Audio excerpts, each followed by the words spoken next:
This is a Miami Sports Music Podcast Network production. This is the #1 Miami fan morning show. Clock Blockers, let's go. I know the whole city riding. A little early, it's a bit surprising. Business moves, now we enterprising. Switch it up, now we improvising. Go to get in the winter column. Whole squad been trained to go. Been for life, we throw the folk. Singing this just to welcome bro. What's up, baby? How y'all doing today? Good morning to my Fin-laws, to my family. What is going on? I'm your host, Stephen Daniels, right here on Clock Blockers, the #1 Miami fan morning show. Good morning to my Fin-laws and my family. I'm your host, Stephen D. You can follow me on all social media at Stephen D SKPL. Spread kindness, positivity, and love. Make sure you guys go there. Also, you can follow Miami Sports Music everywhere at Miami Sports Music, except on Twitter, where we are at MIA Sports Music. Gonna have to change the logos of that Twitter stuff there, aren't I? Yeah, we'll get into a little bit of that later on this morning. Also, hey, look, if you want to sign up to become a member today, there are plenty of seats waiting at the table for you. We'd love for you to sign you up to become a member of this beautiful family today. Family, that's right. Make sure you guys go into the description below, see new membership, sign up to become a new member today. There are plenty of seats available. Your seat is waiting at the table for you. Also, hey, look, if you want to help the channel grow by donating, lots of different ways you can do that. You guys can go ahead and you guys can donate to the channel a few different ways. You can use the YouTube live super chat, which is the $ below the bottom of the chat, or you can also use Cash App and PayPal. Cash App is $MSM Podcast Network, or use the QR code that's right on your screen, or MSM Podcast Network, or use the QR code that's right on your screen. All right, man. I'm super excited. Let me give a big shout out to some of our sponsors. ZSM Sports. ZSM Sports, the #1 place to get your cars, jerseys, balls, and hard to find items. Make sure you follow ZSM Sports today. Lime, less is more events. They are absolutely amazing, Lime tickets. Why is that? Because they have prices for less than the competition, allowing you to have more fun. That's right. If you need tickets to anything, anywhere across the country, you guys give Lime tickets a call at 202-930-3533 to get a personalized experience today. And the best part about Lime tickets, absolutely zero service fees. They're absolutely amazing. We love Lime, and they will take care of all of our listeners. So give them a call, 202-930-3533. Just tell them I sent you, and they'll take care of you. Tailgreeter, download the app today on your current Apple or Android devices, whatever it is that you got. Just make sure you do that. And, yeah, man, make sure you guys go check that out. All right? All right, man, we got a great show lined up for you today. We've got a lot to talk about. We're going to talk about Drew Rosenhaus, Zach Sieler, Connor Williams. Some news broke this morning. We're going to talk about training camp expectations. We're going to get into some non-sports stuff to begin with. Over the weekend, I saw Oppenheimer. Just giving you my thoughts. Twitter's new logo. Talking about branding and marketing just a little bit. And I have a co-host for the day, but he's not here yet. So we're going to wait for him to come on. But as soon as he gets on, I'm going to bring him in. Let me say hello to some people in the chat this morning. A lot of you in here this morning. Raul was the first person to be in here this morning. So shout out to Raul. All right. The bad guy. Good morning. Trucker Sean, 1981. Green Rat. Wayne D. Experience. Cap for Life is up in here this morning. Manalo. Color commentary, Fins Up chat. Shout out to the top of the Tailgate. Great morning show that they have over there. It's good stuff. Rashad, hello, Rashad. Green Rat subscribers only. That's blackmail. Till Dog 12. Good morning, Fins gang. Football is back. Anthony, what's up, Anthony? How else do we got? Who else do we got over here? Colin, what's up, Colin? How are you this morning? Good to see you.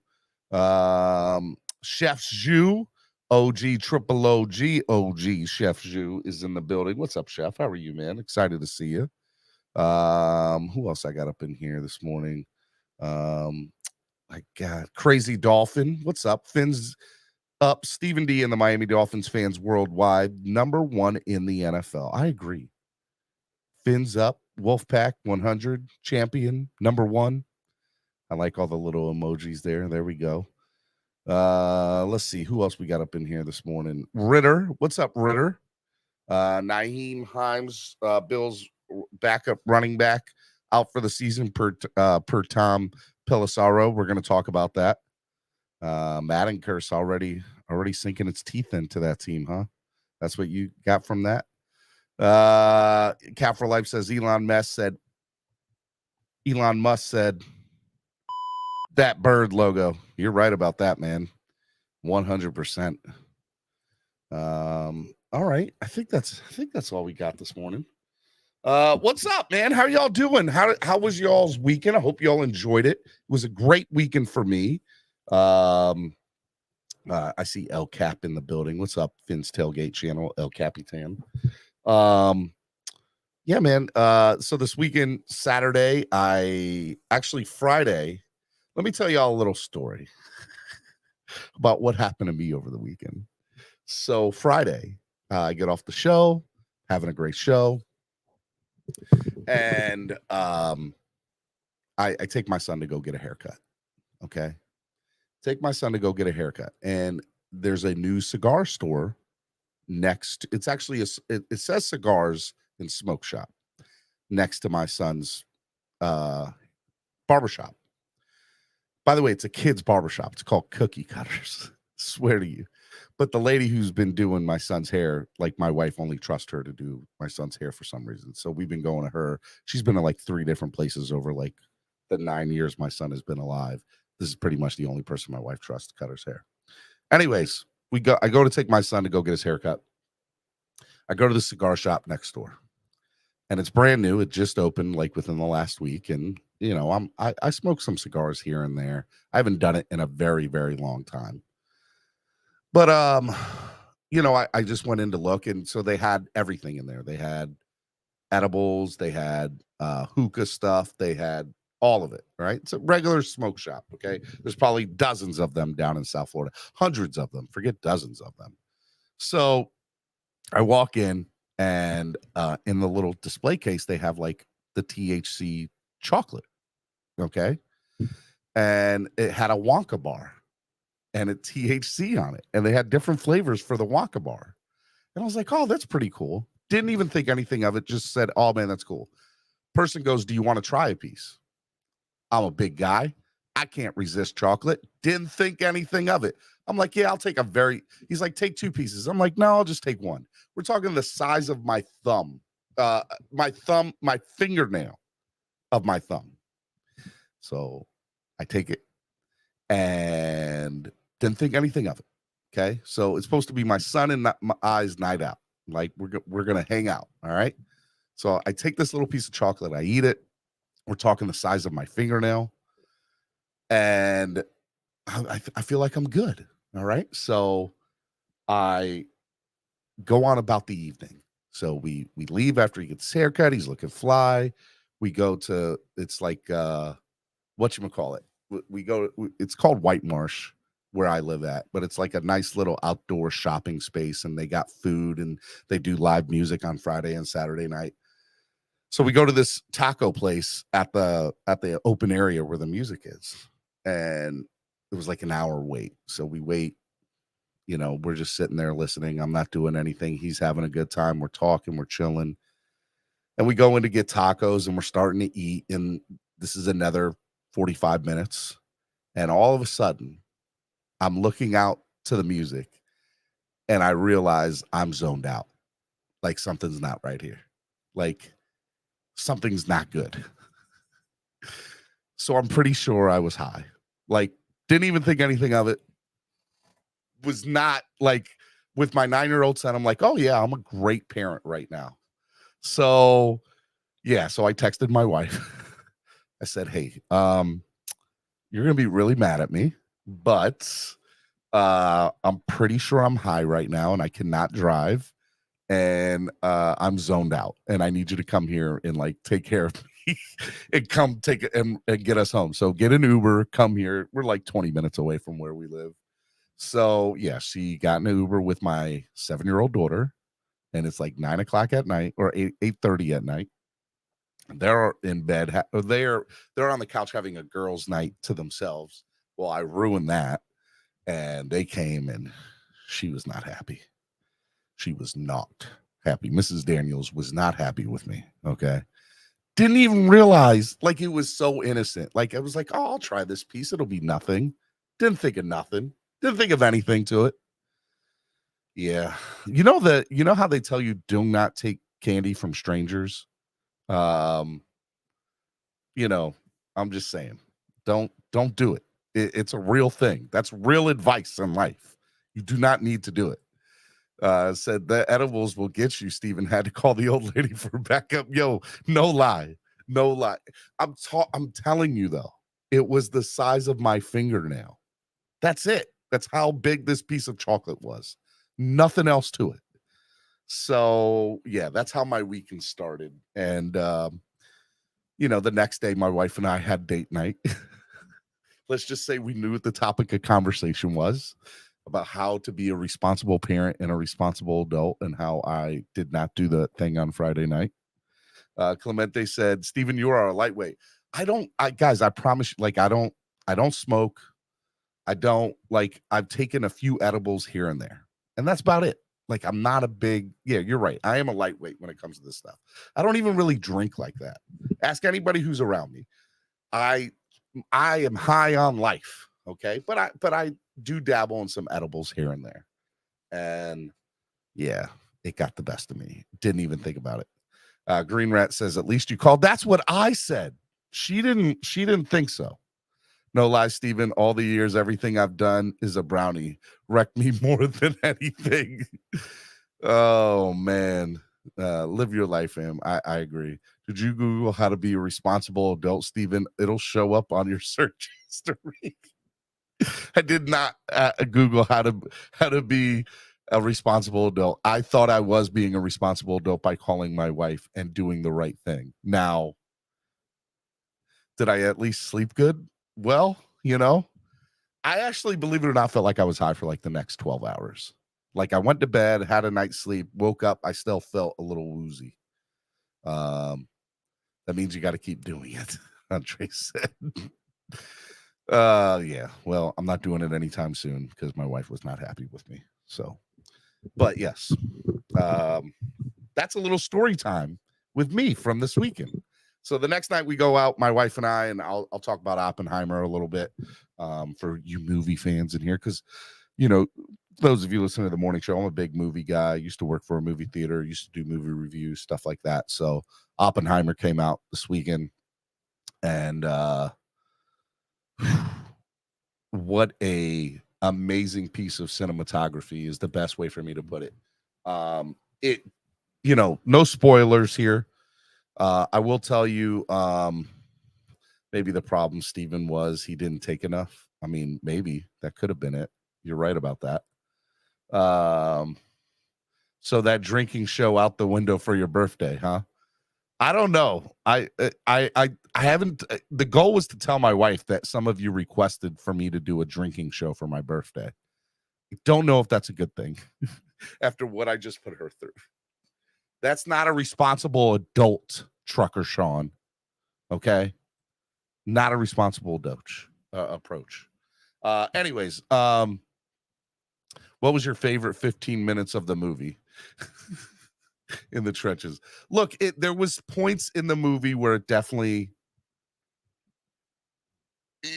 it lingered on, right? But it was great. I mean, Robert Downey Jr. was amazing. Cillian Murphy, who plays the main character in it, was unbelievable. There were so many cameos in there. A lot of famous people in it. It was really, really good. Dade County says, now I want to get high for your birthday. # great content. No, that would not be good. Not. Somebody would have to pay a big money for me to be like, hey, honey, just so you know, I am out for the rest of the show or the day. They want me to eat edibles live on the show and see how high I can get. That would not end well, Dade County. You were trying to get me, like my wife, to not be happy with me. Okay. Say the title of the movie in a German accent. Oppenheimer. Is that good? Is that good, Milton? Did I do good there? Oppenheimer. No, it was really cool. I didn't realize that. I guess you could say I'm kind of a history buff, but I learned a lot. Didn't know. That Albert Einstein was offered an opportunity, kind of, to do it and didn't want to do it. It was a very interesting movie about how it all kind of came to fruition and happened, and how Oppenheimer. It was a great movie. It was a great story, and Christopher Nolan outdid himself. Was it better than Tenet? Was it better than Interstellar? His movies? No, it wasn't. But it was still really cool. It was still a great movie. I give it 7.9 out of 10. And the only reason I can't give it above an 8 is because I've been more entertained and fascinated with other movies in the past. But, my grading scale is not only how great the cinematography was or how great a script was, it was how entertained were you. And there were moments in that movie where my wife kind of looked at me. She goes, "Oh yeah, we should have went to go see Barbie this weekend." By the way, I'm so glad I don't bet anymore, because I told my wife, I was like, "Yeah, Oppenheimer's going to blow Barbie out of the water with numbers." Wrong. Barbie absolutely murdered in the movies this weekend. When we went, it was insane, because every girl, woman, every person you could think of that feminine was there at Barbie wearing pink. It was wild. It was wild. It was like going to the movies for superhero stuff and seeing everybody dressed up as a superhero. Nope. Barbie took over the movie theaters this weekend. It was insane. Insane. Glad I didn't go see it. My wife kept on pushing me, but I was like, nope, I'm not doing it. I'm not going to see it. So my wife and my daughter are allegedly going to go see it this week, but you're not going to see me going there to see it. Now, when it comes out on video or streaming, I won't say that I might not take a peek at it to see if I like it or not. Okay. But I'm not going to pay money to go see it. That's for sure. Not going to see me watching Barbie at the movie theater. I'll take Oppenheimer all day. All right, let me bring in my co-host of the day, ladies and gentlemen. He's traveling this week, so bear with him with his stuff. But in the future, he will be live on Mondays, chilling with me, hanging out. Ladies and gentlemen, that's Cap. What's up, baby? How are you? What's going on, Steven? What's up? Going on? You with the fam? You on vacation? I'm with the fam. I'm on vacation. Going to be heading back down to Tampa now with my son, check on the house and stuff, and getting ready for Monday Night Raw tonight. So you're going to Monday Night Raw tonight in Tampa? Yes. Yes. With my 8-year-old. So he's starting to get into wrestling, and got to be the good dad, What did you do this weekend? Oh, did you go to the movies? No. You didn't go see Oppenheimer or Barbie? I made my own movies this weekend, Steven. Oh! Anyway. No, it was good. We had a nice weekend with my wife. It was her birthday on Saturday. Dade County says show's definitely going to be in the trash now. Anybody but Lewis. LOL. Yeah. Hey, well. They out here hating on you, Lewis. Brother, hate is real, Steven. We already know. It's too real. Hate is real. So it was your wife's birthday this week, and you guys went out. You took her to a nice, fancy restaurant, paid a lot of your paycheck to make her happy. I got you. I understand. It was expensive. My wife is not easy. She the good ones aren't, my friend. The great ones aren't. Okay, I'm married. I understand. Okay. Well, I proceeded. You missed it. I'm not going to repeat the story, but I'll give you the highlights. Oh, I heard about the chocolate bar, Steven. Oh, yeah. I heard about it. Yeah. Let's just say I am no longer allowed to take candy from strangers again. Okay. I mean, it was something that my wife said she thought I learned when I was a child. but I guess I didn't at all. Oh, Yeah, Oppenheimer was really good. I said 7.9 out of 10. Thought it was good. But I could not believe that Barbie blew out they blew it out the water. Something like 100, almost 300 million its opening weekend, something like that. Am I wrong about that? Is that wrong? It's something stupid. The numbers are unreal. Barbie opening weekend. And then Oppenheimer was like a third of it, if that. Yeah, $155 million in U.S. box office opening weekend. And I want to say Oppenheimer did like, I don't know, 70, 60. Couldn't believe it.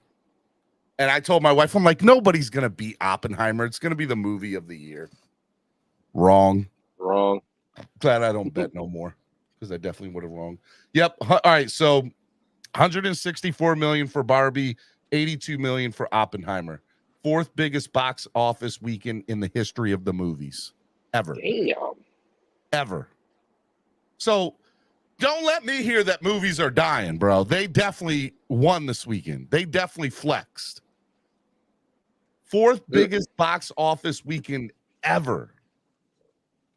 That's crazy. That is crazy. Yeah. Jeez.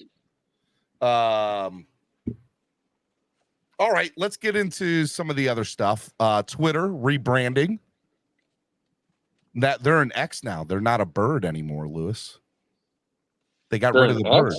Yes, they got rid of. So Twitter changed its logo. There it is, the new logo on the bottom right, the X. So yeah, no more bird, no more Twitter bird. I like being a bird, Steven. I don't want to be even though I am Gen X. Look, I have to admit, without getting all political, because we don't do that on the show, I was excited when Elon Musk took over Twitter. But I have to admit, okay, since he's taken over Twitter, it is down. It has been nothing but dives and horror. Like, it's not fun. It's not as fun anymore. I used to go on Twitter for pure entertainment. And now it's not that great. It's not. Let's be honest. I mean, I go on Twitter for the chaos. I don't care who runs it. I don't care if it's the bird, eggs. I don't care. As long as chaos is happening. You just want to see chaos. I just want chaos on Twitter. So dude, Dolphins Twitter is nothing but chaos. Nothing but chaos. It's a good time, though. I enjoy it. Breaking news out of Lions training camp. Adam Schefter reporting safety C.J. Gardner-Johnson suffered a non-contact knee injury during practice. He's being carted off the field. He said brutal. So is that something where Noah Igbenogany could be on the trade block? Maybe. That's a safety, though, ain't it? I don't know. Gardner-Johnson? I believe he's a safety. Chris Jones is reportedly want $30 million per year. Yes, you heard that right. Defensive end Chris Jones reportedly wants $30 million per year via Nate Taylor of theathletic.com. Right now, Aaron Donald is the highest paid defensive tackle at $31.67 million. And defensive tackle Chris Jones wants $30 million. That's a little bit of a high number. Could not believe when I heard that this morning. Right now it sounds like he's gonna hold out. And if he does hold out, he's gonna get fined $50,000 per day until the holdout ends. Man, but I thought he had just got a new deal.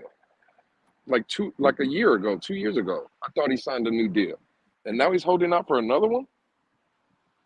I mean, that's what it's. Well, I told you, I don't know if that's the case, but didn't I tell you 2 years ago that when Xavier Howard was doing this every year, that was going to set a precedent for future players to say, You Hey, did. I don't care that I signed a new contract the year before. I'm going to go ahead and do what I want. If I have a good year, I'm just going to ask for more money.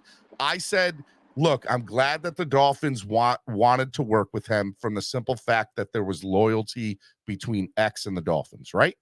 But I said it will set up a precedent across the rest of the NFL that will be a bad and negative thing for teams. And if that is the case for Chris Jones, let me tell you, I mean, that's all it did is just set a precedent for it. Yeah, because I think he did sign a contract like it was either 2 years ago or something. But I mean, again, I think I was watching Cap a little last night. El Capitan, shout out to the boys at the Prince Tailgate.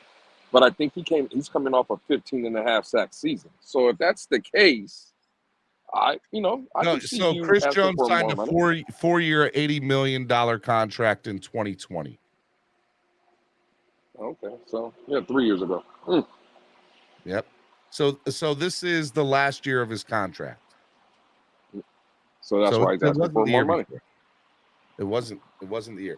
But his cap hit this year is supposed to be $28 million. He wants to get paid $30 million per year. What do you think he's worth it, Steven? Looking at a guy like Chris Hell Jones or what no. he, No way. bro, what Nobody's that guy, worth that. is Aaron I mean, a Donald not worth it? quarterback might be, but I'm not paying a defensive tackle $30 million per year. Well, think about it, Especially Steven. when they're not giving me, like, they better be Aaron Donald. He's given you 15 and a half sacks last season, Steven.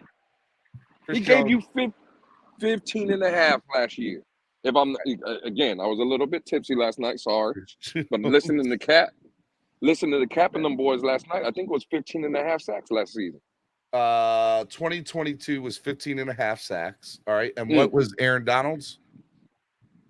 That I couldn't tell you. I'm about to tell you right now, good sir. He had 5 sacks last year. Okay, so there you go. So coming off 15 and a half sacks and your team winning the Super Bowl, you're telling me that's not worth 30 million? See, this is the problem that I have, Steven, right? We sit up here and we talk about Christian Wilkins paying him 20 plus million for just getting tackles. This guy's giving you 15 and a half sacks. So he was on 44 combined tackles last year. Aaron Donald in 2021 had 84 combined tackles. He's not worth $30 million per year. Is he worth 25, 26? Maybe you can make the argument. But you got to understand, defensive tackles, all they're doing right now is, it's so funny because they're in the complete opposite boat of where running backs are. Defensive tackles are getting the bag. They are getting paid because everything about what they're doing right now is, let me get the money. Show me the money. Okay. And they're getting it. That's the sad part, or a good part. I don't know, who, depending on what side you are on, but they are part of the reason why the salary cap's going up. They are part of the reason why you got to really worry about things. And the Dolphins are kind of in a catch-22 with Christian Wilkins and Zach Sieler right now. Which it was reported last night. Drew Rosenhaus stated that Connor Williams and Zach Sieler will be reporting to training camp, which is a big deal. Didn't see that coming.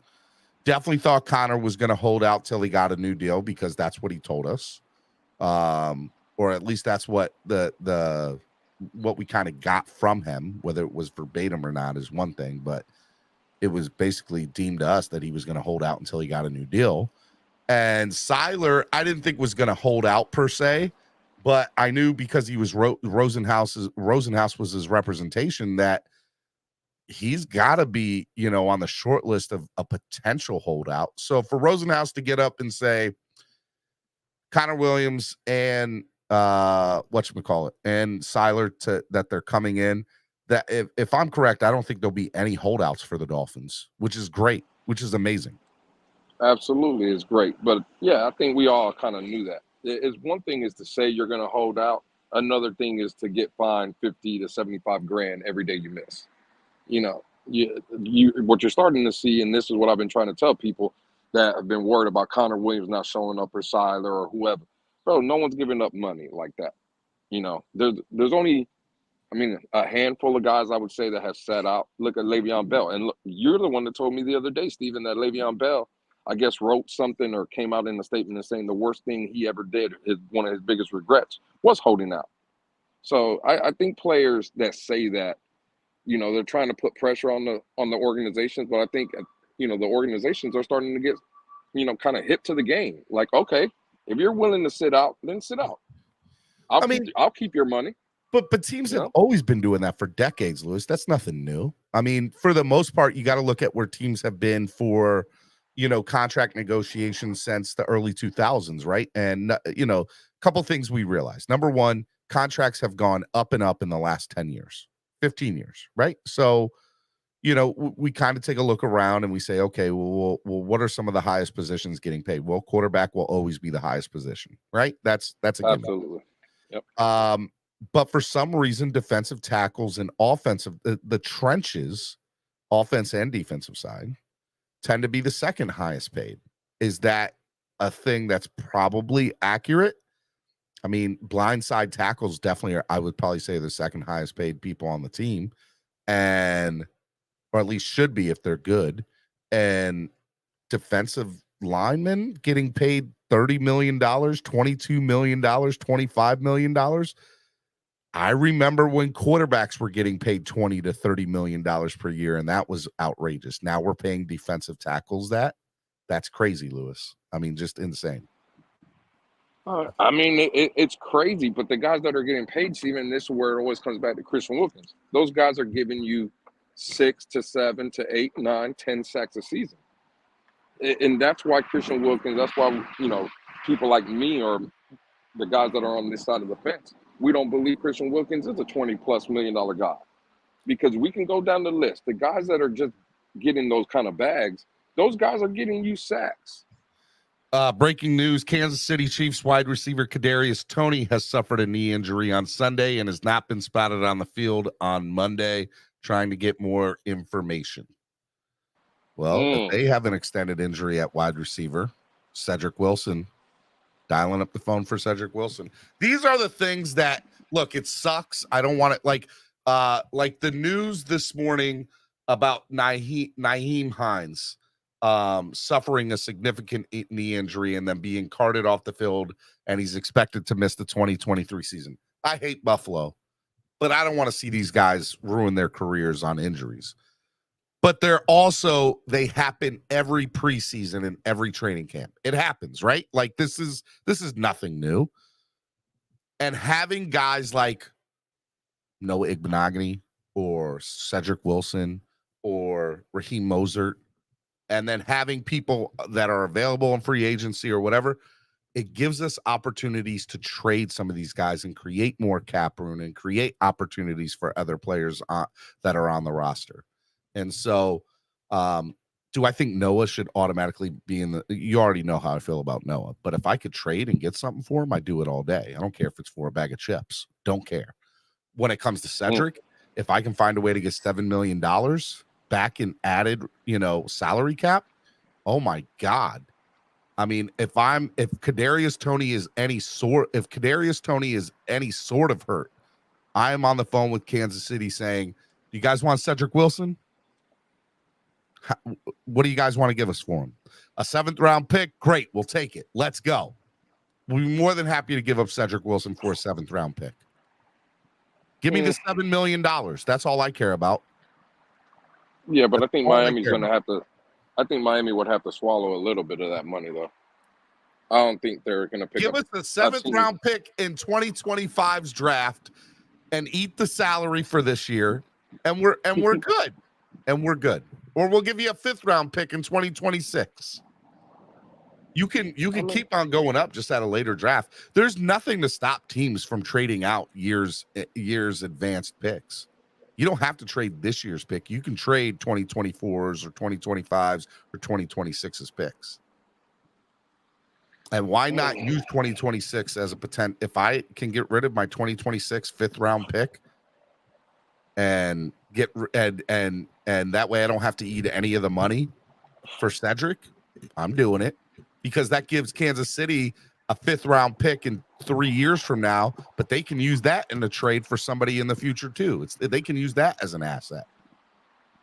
So I would love to see it, right? If Miami seriously considered Dalvin and Nyheim Hines is down, do we call up Buffalo and say, are you guys interested in Raheem Mostert? Because we know Dallas is. Why not get a bidding war started for him? And now all of a sudden we trade Cedric Wilson to Kansas City. We get $7 million in cap space. We go out and we sign Dalvin Cook to a $4.5 million deal, 7 with incentives, and the incentives are win us a Super Bowl and you get $7 million. And that's it, right? And then you call up and you say, okay, well, we got Dalvin now. Let's get rid of Raheem. And we go to Dallas and Buffalo and say, one of you two give me the best offer for him. Let's go all day. Now all of a sudden you have Dalvin, Jeff Wilson, Devon A-Chain, Salvin Ahmed, and Myles Gaskin, and I probably will say Gaskins won't make it. So, I mean, I feel like as training camp starts to open and as teams start dealing with injuries, why not? We have assets to get rid of. Let's do it. Let's do it. I'm excited about it. Now, it sucks for some of these guys, and I knock on wood say nothing happens to us because I'm just sick of injuries. But, it is part of the game, and it happens every year, unfortunately. Every year. You there, Lewis? Yeah, I'm here.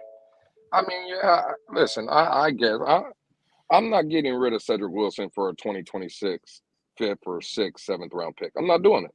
Why? Well, because I can just move on from next year without you can save $7 million this year and go out and increase your. Do you know what you can do with $7 million? But I don't think. I mean, who's left out there that you're gonna get though?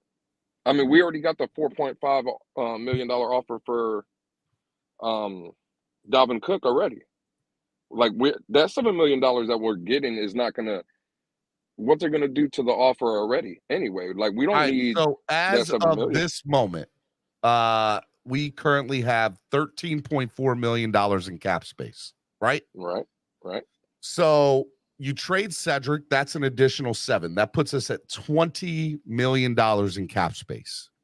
That's assuming if the team picks up the whole $7 million, though. That's assuming that. Let's for the sake of conversation, let's say that we do. Right? Okay. Let's say that we trade Cedric somewhere and get the $7 million. Okay. At that point, Lewis, now we have $20 million in cap space. By the way, mind you, there is a chance. Let me go to our lads.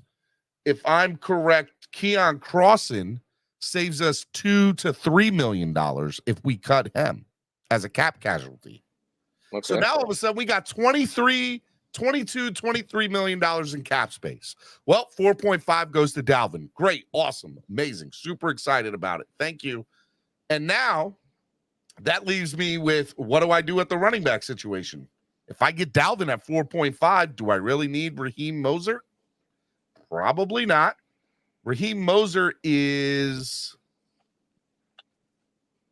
going to save me, and I'm looking here, $1.5 million in cap space if I trade him.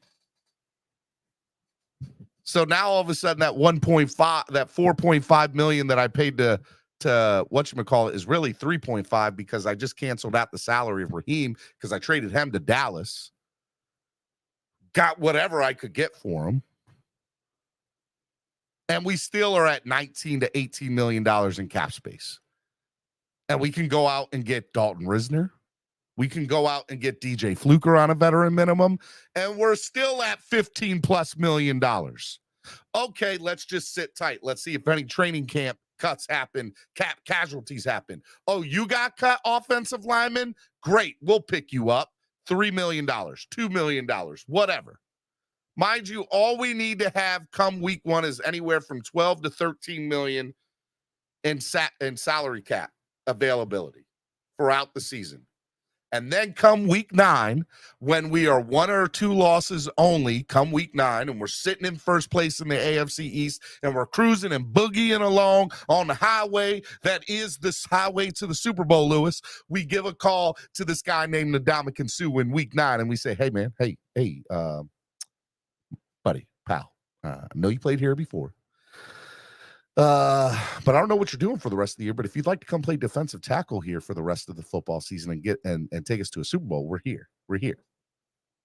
I'm telling you right now, the writing is on the wall. Cedric goes, you get the extra $7 million. Keon Crossen goes, you get an additional 2.5. Now you're sitting at $22.5 million, and we can do whatever the hell we want at that point. Whatever we want. You don't like the way the offensive line men are looking? Great. Who can we call? Who's available for trades? What free agents are out there? Dolphins are sitting pretty. I don't think a lot of people understand how good the Dolphins are sitting heading into training camp, Lewis. They are sitting perfect. Perfect, Lewis. Prime position. Absolutely prime. Lewis. I'm here, Stephen. Give me 1 minute. All right. Miami Sports Music's #1 Miami fan morning show. Clock Blockers right here on the Miami Sports Music Podcast Network. All right. Right now, the Dolphins have some dead cap money. About $8.4 million in dead cap. For those of you who want to know where the dead cap money is coming in from this year, I'll just name the few players that are giving us dead cap money. Byron Jones is giving us $4.75 million in dead cap. Eric Fisher is giving us $2.1 million in dead cap money. That's crazy. Eric Fisher, who did absolutely nothing for our franchise, we're paying him $2.1 million. Insane. Chase Edmonds, $600,000. Hunter Long, $486,000. And Solomon Kinley with $196,000, with a grand total of $8.433 million in dead cap money this year. Yep. It's interesting. I can't believe Eric Fisher's costing us 2.1 this year. Oh, that was a great move last year. It was absolutely amazing, right? Now, what are your thoughts on my thought process here of how the Dolphins should go about? Look, these injuries, the more injuries that happen with teams in the preseason, the more likely it is we are able to trade somebody and create more cap room. Correct?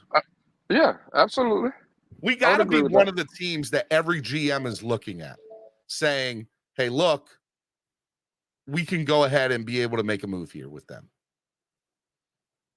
The Dolphins roster is so stacked that every GM in football has to be looking at us and any move that we make or anybody that becomes on the trade block.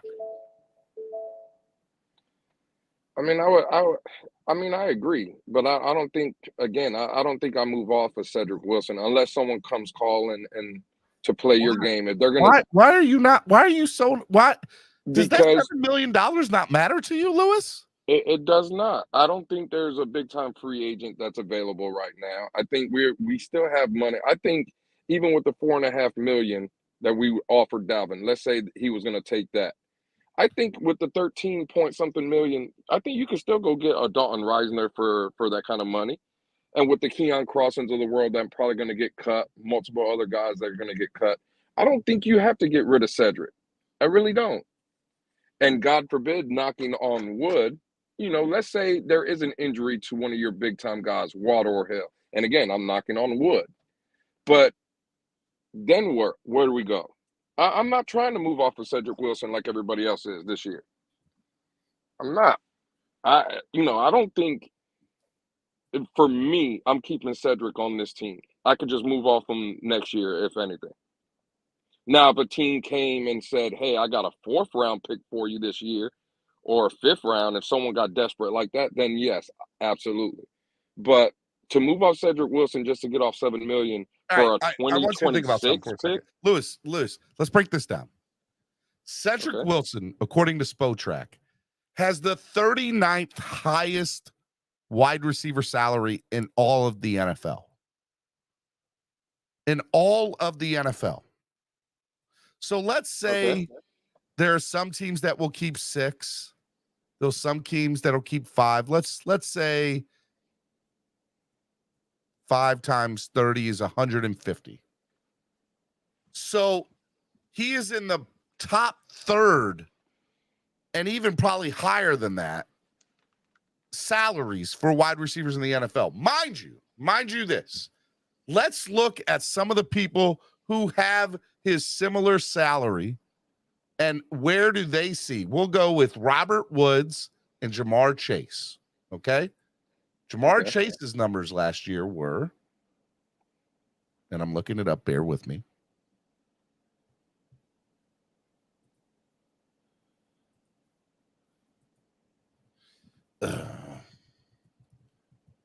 Jamar Chase's numbers.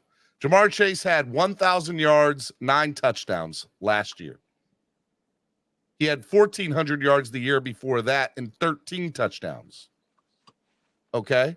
He gets paid just the same as Cedric Wilson does. Would you rather have Jamar Chase or Cedric or Cedric Wilson? Granted, he's all right. You're right. He's on a rookie deal there. I'll give you that. All right, let's go down. Let's go to Robert Woods.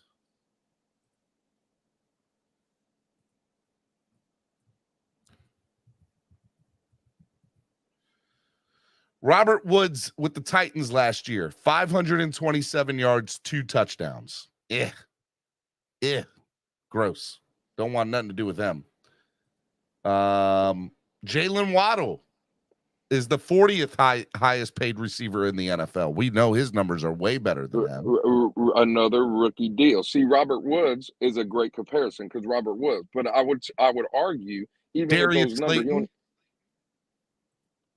Okay, yeah, that would be Darius in the Cedric Slayton Wilson ballpark. last year had started 15 games, 724 yards, 2 touchdowns.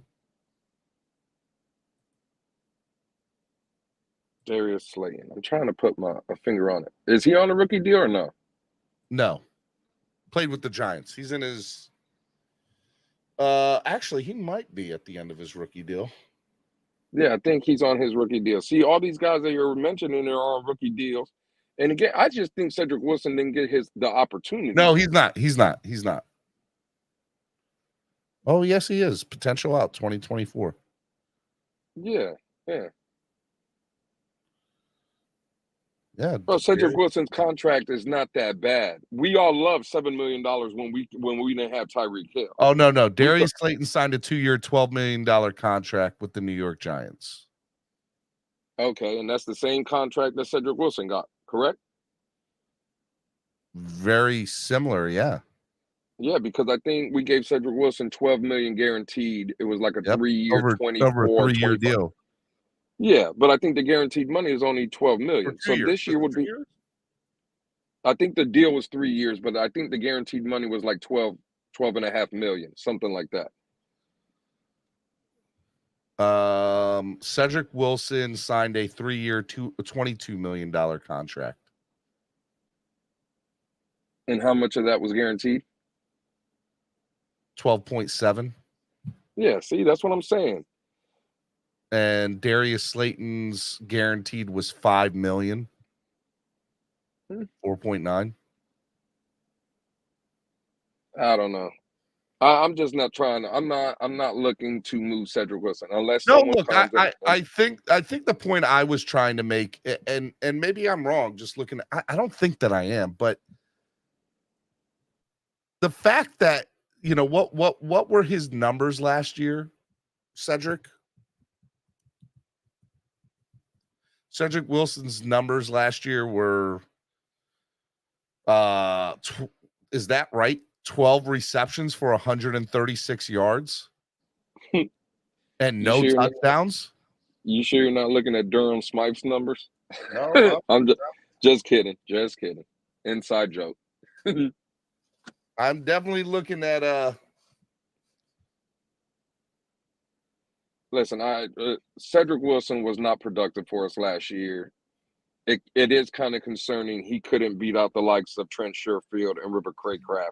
Where I does he get it. fit? He fits if there's an injury, Steven. That's where he fits. So you're willing to pay $7 million to an insurance policy? Aren't we paying what was the guy you just mentioned? The lineman, Fisher. We're still paying him. Wasn't he an insurance policy? It's not a good deal. Okay. Well, again, every deal's not going to be great. I understand. My question to you is, if you have an opportunity to trade him and get that $7 million off the books and bring in, by the way, I don't even think we need to bring in. I think we already have a more than capable wide receiver in Robbie Chosen and Braxton Berrios, who I want to dive into a little bit this based on a tweet that I saw earlier last night. But I'm just saying, I think that'll be good. Rashad said, let's get this day started right and do this Bradley Chubb contract. I think he meant Bradley Chubb. What's Bradley Chubb's contract? Bradley Chubb's is, I mean, we're going into linebackers now, though. Bradley Chubb. Here we go. Bradley Chubb is set to make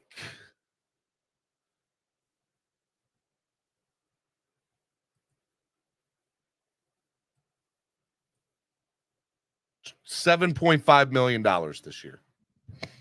Now, next year, $26 million. 2025, $26 million. 2026, $26 million. 2027, $26 million. When can we get off that contract? When is the out? After 2024. Okay, so what are we talking about? See, Rashad is going crazy. We're paying that man $7 million this year, and then 26 next year. Okay, so what? Don't we have a 2-year window? But after that, there's no guaranteed money. Exactly. So in 2 years, Bradley Chubb, assuming he's not making that 26-something million dollars that you were just saying for the next 3 to 4 years. Correct. What are we talking about? Bro, it's a good deal for Bradley Chubb. I think it is. It makes them happy.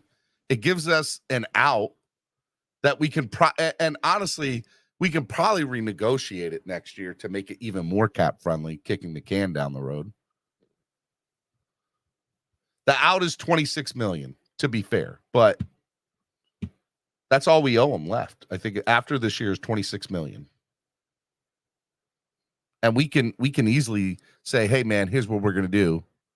I mean, the hope is that he has such a great year though, that we don't even care. We'll just be like, all right, whatever. Like we'll renegotiate it to make it fit our thing, but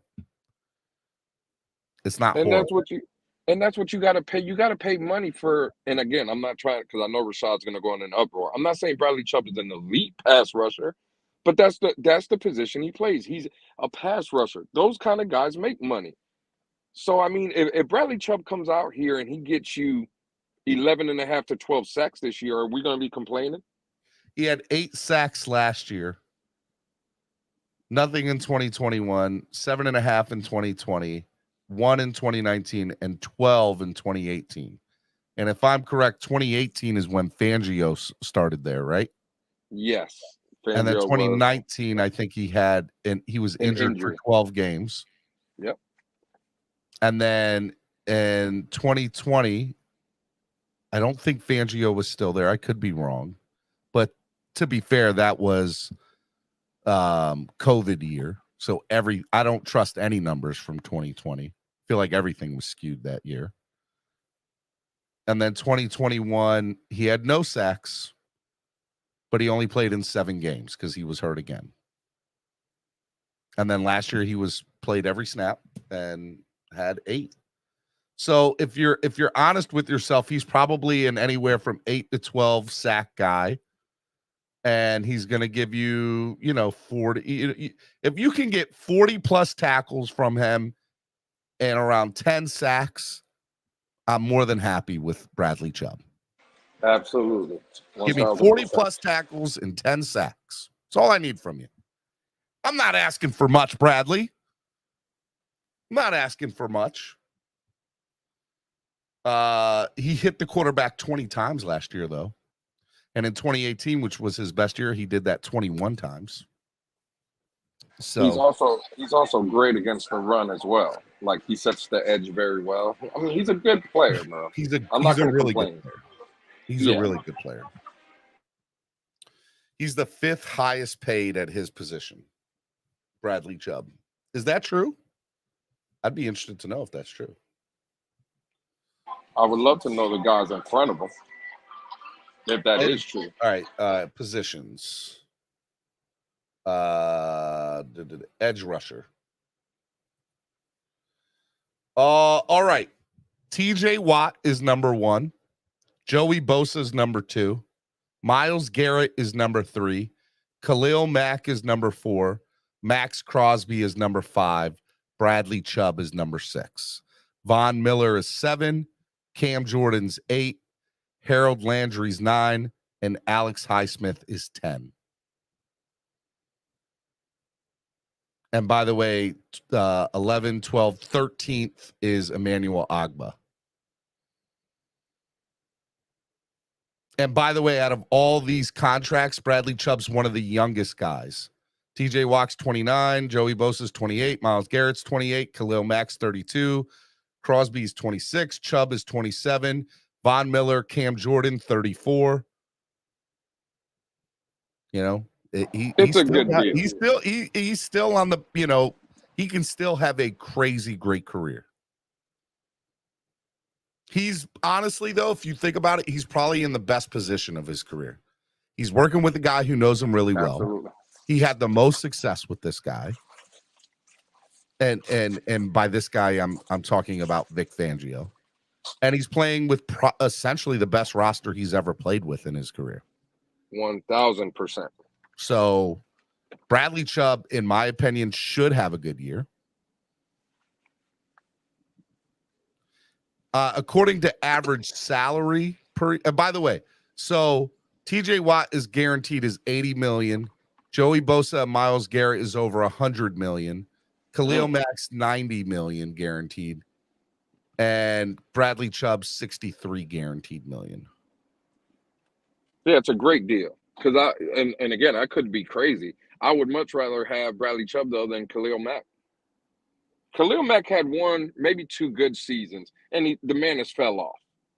Well, Khalil Mack is 32 years old. His total guarantee is $90 million on his current contract. He's due to be an unrestricted free agent in 2025. And Bradley Chubb can be he's due to be an unrestricted free agent in 2028, and he's 27. So he's 5 years younger than Khalil Mack. Yeah, I mean, I don't think I disagree with you. I would agree with that. I would rather have Bradley Chubb than Khalil Mack. 1,000%. I see Rashad in the comments saying what? I mean, Khalil Mack, what were Khalil Mack's numbers last year? Khalil Mack's numbers? Yeah, well, I mean, what did he do? Because he has Khalil Mack's numbers last year were he played in 17 games. So he played in 82% of the snaps. He had 33 solo tackles, 17 assisted tackles. So, you know, that's 50 combined tackles. 8 sacks, 12 quarterback hits, 2 pass defended, 2 forced fumbles, 2 fumble recoveries. Okay, so basically that's Bradley Chubb's numbers. I mean, what are we talking about here? Bradley Chubb had 8.5 sacks. Yeah, he put up very similar stats to Bradley Chubb. You are correct. And people, you know, it's so funny you say that, because if people outside of like not diehard fans, you said, hey, look, would you rather had Khalil Mack or Bradley Chubb? 9 out of every 10 people would say Khalil Mack. But the one person, Dolphin fans, who say Bradley Chubb, they would essentially be in a better position. The contract's better. He's 5 years younger. He's got a brighter future than he does. I would take Bradley Chubb all day over Khalil Mack right now. Absolutely. Smartest thing you've ever said, Lewis. Smartest thing you've ever said. I'm on point, Steven. I'm on point. Well, I mean, think about it. you know, The guaranteed money is, you said 63 million for Bradley Chubb. Khalil Mack is still owed 90 for the same amount of numbers and 5 years older. So it's like, what are we talking about here? Listen, I'm not taking a shot at Rashad. I understand how Rashad feels about Bradley Chubb.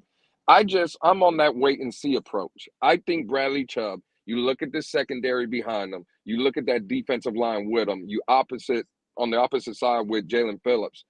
I think now, again, in Denver, he had Von Miller, that we know what Von Miller's about.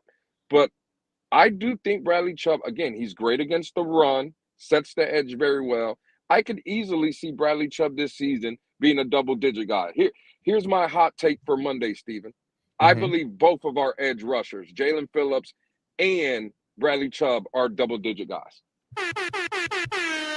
Both of them. I believe both of them get 10+. Now, does that mean one what about gets Emmanuel 16? Agba? Well, again, Emmanuel Agba, I think, will be more in a limited kind of role, right? So I think Agba will be in the 5.5 to 6 range. I could easily see that. If Agba was giving me 9.5 before the injury and he was playing a lot of snaps, if he's in a less role, I could see Agba anywhere between 5.5 to 6 sacks this season. Absolutely. Khalil Mack is 34 at 27. What was Khalil doing? He said. Okay, but Khalil Mack only was had a beast at 27. Nobody's denying that. Right, but he still only had like 1 or 2 good years. That's it. This is what I try to warn people all the time. You guys listen for names, and that's all it is with so he people. had 8 sacks last year, 6 sacks the year before that, 9 sacks in COVID year, 8.5 the year before that, and then he had 12.5 in 2018, 10.5 in 2017, 11 in 2016, 15 and so years 2, 3, 4, 5, years 2 through 5, which was a great 4-year span, mind you. Great 4-year span. Right. Okay. He put up numbers. The boy put up numbers. Okay. He was one of the best in the business for a 4-year stretch. But is he, if you're asking me now in the last 3 years, I mean, I think I would. I mean, you have to agree with Lewis. The higher upside and the better player is the last 3 years, Bradley Chubb. And the only difference between the two is Chubb. And by the way, Khalil Mack got hurt in 2021. He only played 7 games. Okay, and I see everybody in the chat. Now, I'm getting even text messages, right? People going in on me. Would you rather have Bradley? That I'm dead wrong, that I need to stop? Again, that's fine. Who would you rather have right now on this football team? Would you rather have Khalil Mack right now? Is that what I'm hearing from people? I mean, what are we talking about? The man has a $63 million guaranteed contract. We're paying Bradley Chubb for the next 2 to 3 years. That's it. Bradley Chubb or Khalil Mack. Boy, the hate is real in this community, Stephen. The hate is real.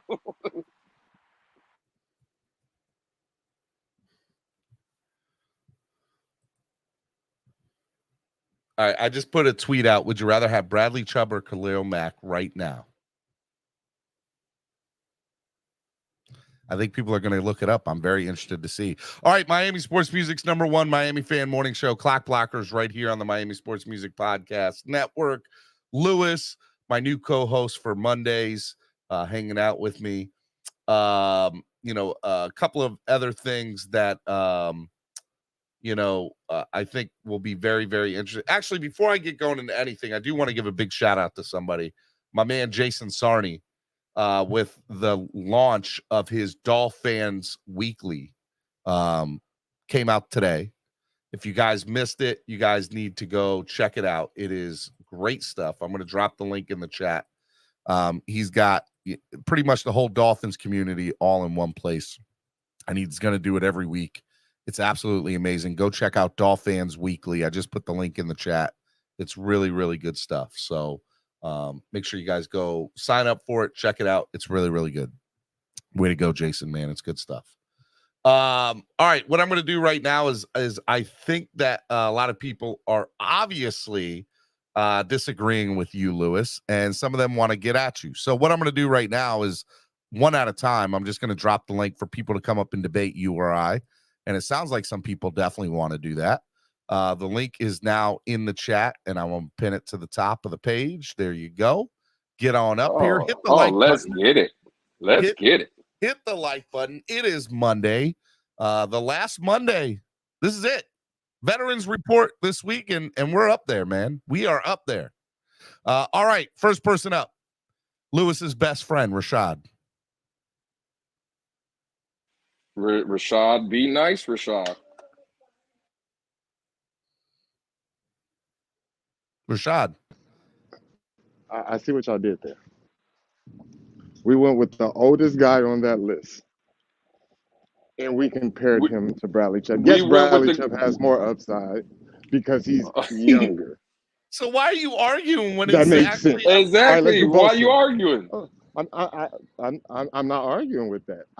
What I said is look at the numbers. They're very similar. He's 30-something years old. Man, what is going on? Let's compare him to Rashad. The crackhead next to me. It's the crackhead next to me. Don't What was that? Unbelievable. What was that? Yeah. Oh my God, Rashad. He's just throwing stuff in the middle of the street. He said, tell that guy you're on clock blockers, and he goes to the. Let's compare him to Max Crosby. Swear jar. Tell me he owes $2 to the swear jar. Use the F word. I'm downtown Oakland, man. It gets crazy down here. Oh, downtown Oakland. All right. Bay Area. Up to no good, where they do the most good. Let's go. I'm about to lose my signal, but I want y'all to do that same comparison with Max, Bosa, Miles, and Watt. Let's look at Bradley Chubb numbers compared to theirs. And I get the contract is good. We will only owe him $25 million after 2024. That's it. I say play it through. No, 2023. 2023, whatever. Yeah. I pray he jumps off the scale, Richter scale. He blows everybody out the water. Like I said last week, he's in position to do the same thing Von Miller did their Super Bowl year. His defensive MVP, defensive player of the year. He got this young, talented edge rusher on the opposite side of him, two great cornerbacks, a great safety, and a run-stuffing linebacker. That's what Von Miller had Bradley Chubb's rookie year. Phillips will be Bradley. Bradley has to evolve into Von. Go out there and get that Super Bowl. By the way, I put the question up on Twitter, and the first person wrote Chubb, just so you know. Okay? Just want you to know that, Rashad. Well, I'm about to get up out of here. I just had to let that be said. $2 to the swear jar, okay? I got you. But do that same comparison, though. I'm tired of Mac. So, Rashad, before you leave, Mac. what you're telling me, so Rashad, before you leave, you're telling me you're already 0-1 against me and Steven. You lost already? Is that what you're saying? Yeah. Perfect time for there it is. Bye, Rashad. Bye, Rashad. All right, Miami Sports Music's #1 Miami fan morning show, Clock Blockers, right here on the Miami Sports Music Podcast Network. Next up, my brother from another mother. I love this guy. Ladies and gentlemen, EM. What up, EM? Gentlemen, good morning. What are we doing here, y'all know, no timeouts. No timeouts are in effect right now. No timeouts are in effect, all right? We're not doing that right now. So we're going to let EM up here. We're going to let this man cook a little bit. No timeouts. Listen. Do we have to? Do we have to let him cook? We do gotta let him cook. Listen. I'm sitting here trying to get my mind right, trying to get my day started right. It is an absolutely gorgeous day, by the way. And I'm trying to I'm searching on YouTube and Twitter for some Dolphin content to kind of just kind of set the tone for my morning. And I'm hearing Lewis with the disrespect this morning for the great Khalil Mack. Listen here, I do agree at this point with him being 34. Is he 34? Did you say he was 34 or 32? 30. Who? Khalil Mack. He's 34. Okay. No, 32. In his advanced stage of 32 years old, comparing a prime 27-year-old Bradley Chubb, right? I can understand why you would lean more towards the younger option. But I heard this man say Khalil Mack only had 2 good years. Are you out of your mind, Lou? Stop it. Don't do that. He had a couple good seasons, 3 or 4. Okay. We said years 2 through 5 were amazing. After that, Hall of Fame worthy. Hall of Fame worthy. Yeah, you can't get in the Hall of Fame off of 4 great years. I agree, but again, listen, those were Lewis's words, not mine, right? And he said 2 good years. He only had 2 good years. I'm like, bro, are you serious? Okay, so he had 3. So he had 3. No. He had 5 Hall of Fame worthy seasons, 5 double-digit sack years. 2 through 5. That's 4, sir. I don't think that's a Hall of Fame career. No, I'm talking about those are Hall of Fame worthy numbers, is what I'm saying, for that 5-year span. 4 years. What I'm saying. Please say it correct. He had 5 double-digit sack years, did he not? 5. Am I not mistaken? 1, 2, 3, 4. 4, sir. 4. Okay. Well, all right. Anyway. 15, 11, 10.5, 12.5. I thought he had a 5th year too. Nope. He had 9 sacks that year, right? Was it 9? Okay, I'm looking at it right now. I think he had 9 one year. All right, my bad. Okay, 4. But anyway, no, please stop the disrespect for Khalil Mack. The man has been great for the game of football. Hold on, pigs are flying, ladies and gentlemen. Flipside Fishing with his $5 donation say, God damn, I never thought I would say this, but EM is right this time.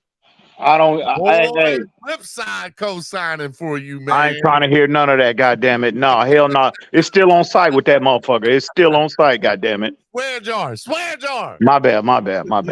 But yeah, I just tuned in I've been listening to y'all about 15, 20 minutes. So what's the topic of conversation this morning? Well, look, here's a couple things I wanted to discuss. Number one, what is your valuation of Cedric Wilson? Let's start there, right? Because I think Cedric should go. Lewis says Cedric should stay as an insurance policy. I don't believe an insurance policy is worth the $7 million cap hit that he's going to give us, especially when you have guys like Braxton Berrios and Robbie Chosen on the field. And so I mean, Braylon Sanders, my guy, was more productive than what we got from Cedric Wilson last year. He's not worth the $7 million. He's was that coaching though? Was that coaching or just because he couldn't? There's only so many balls to go around, Lewis. Okay, and that's fine. Did coaching prevent this? They gave this man number 2 money, number 2 worthy number, right? Worthy money, right? They signed him initially to be the number 2 guy to Jalen Waddle. So obviously the Tyreek Hill situation came, presented itself, and you can't blame the Dolphins for entertaining that. But this $2 donation says you still trash, but you are right this time. Oh, okay, yeah. It's still on site with that motherfucker. But anyway, let's keep it pushing. Let's have a positive conversation, at least attempt to. But anyway, how was that? And they gave you number 2 wide receiver money, but you bring in Tyreek Hill. I get it, but you get beat out, right? By what about Craycraft? River Craycraft was what was the guy that went to Buffalo? Trent Sherfield. Braylon Sanders, bro, it had a bigger role, cemented himself more in the overall offense last year than what we saw from Cedric Wilson. My evaluation for Cedric Wilson is there is none. I think, again, I don't know. We'll see what he looks like this week and as we get further on in training camp, but he's given us nothing. And they're paying this man $6.5, $7 million to ride that bitch. See, you know what? I wouldn't let him ride the bitch this offseason. I would cut him and swallow that just to be spiteful, right? Just to set a message. But EM, that's not the Dolphins' MO. The Dolphins. That's fine. That's fine. I'm just telling you what I would do, because if he can't come there this offseason and be the number 3, 4, 5 guy, bro, I'm sending a clear message. Look, I messed up. If I'm Chris Greer, I fucked up by giving him that contract, but you're not going to sit on the bench and collect $7 million from us this year. That ain't happening. Well, all right. So a couple things to be fair to the Cedric Wilson deal. Number one, just straight cutting him would be stupid for the Dolphins, in my opinion. You let him, you do everything in your power to trade his ass before week 1. And they've been trying. There's no takers. Well, it takes two, right, for a trade to happen. It takes two parties. But we're in training camp, right? We've heard 2 major injuries today. Naeem Hines, the running back and kick returner out of Buffalo, and Kadarius Toney in Kansas City, the wide receiver. I mean, their kick returners gone in Buffalo. Hello, Cedric Wilson all day can return kicks, and the wide receiver in Kansas City, Kadarius Toney. Let's say he's really hurt. Those are 2 great places for Cedric to end up, and I would be more than happy with it because it would give us $7 million. Well, okay, from that perspective, I do agree with that. I understand the strategy of hanging on to him. God forbid somebody goes down, and then teams will become more desperate at that point, and they'll be more willing to make that trade. But if they go through training camp and this guy is 5th, 6th on your depth chart, and we go into the season, think about it. It's Tyreek, Jalen. In my opinion, the number 3 is going to be Robbie Chosen, but I would agree with that. I'd agree with that. Saying Berrios, but in my opinion, number 4 is Berrios. Mm-hmm. Then you have River Craycraft at 5, in my opinion, and then 6 can be who. Just insert name. Mm-hmm. Insert name for number 6. I mean, you still have Braylon Sanders on the roster, right? Yep. You still have him. That's 6 right there, bro. I mean, I don't know who else you could I mean, that's 6 right there. I mean, who else? I mean, I have to look at the depth chart. I can't off the top of my head come up with any other names. But Eric Ezukama. Oh, snap. Ezukama. I mean, man, how did I forget that guy, bro? Yeah. But yeah, that's 7 right there. And honestly, Freddie Swain, McDaniel's high on Freddie Swain. Yeah. So in my opinion, and Lewis, I think you're dead wrong on this. Y'all need to stop with the Freddie Swain. Yeah, stop. Yeah. Stop. But stop we're 70. Freddie Swain. But we don't even have to get the sweaty. Yeah, we don't even have to get the sweaty Freddie Swain. We're 7 deep, bro, and we haven't mentioned his name. So Freddie again, Swain is number 9 with Cedric Wilson. You take Cedric Wilson away, he's 8, but you still get Eric Ezukama and Braylon Sanders before him. And based just on. I'm not taking Braylon Sanders over Cedric Wilson. I ain't doing that. Okay. Y'all just throwing names up there. Right, so time out. You're telling me what were Cedric Wilson's numbers last year, ladies and gentlemen? What was it? 150 yards and no touchdowns? Something stupid like that? Wow. You're telling me that you would pay a guy for 150? Let's say he does the same exact thing that he did last year. You gonna pay him $7 million for 150 yards and no touchdowns? What I'm arguing is if there's an injury to the likes of God, again, I'm not going knock on wood. You better knock on wood. But if there's injuries to 2 of our top guys, right? You're ready to go in with Braxton Berrios being your number 1? Your number 1 guy on the outside? No. Again, he's a great number 3. But if Tyreek goes down or Waddle goes down, or let's say for the sake of argument, both of them. But Lewis, Lewis, let me ask. I'm sorry. Go ahead, bro. So you like Chosen and Braxton Berrios as your 2 outside guys? That's what you like? Especially Robbie Anderson, absolutely. Compared to Braxton Berrios, that's what you like? I would take him over Cedric Wilson. I'm gonna tell you right now, God forbid the worst of the worst happens. Chosen Anderson and Braxton Berrios and Eric Ezukama. A combination of those 3 guys would be, I still think they'd be very effective in this offense. I don't know. I'm my question to Lewis is, I mean, why are you so why are you so comfortable with in the event, knock on wood, somebody goes down? What brings that level of comfort to you surrounding this player, bro? That Cedric He's Wilson's shown gonna be you the guy. nothing as a Hold Dolphin. on. You know, because this is my problem right here, EM, and you would know this better than anybody. Let's go. When we talk about Emmanuel Ogbah, right? Everybody hates him because of contract and this and that. He was very productive, was he not? The first 2 seasons, the reason he got that contract. For sure.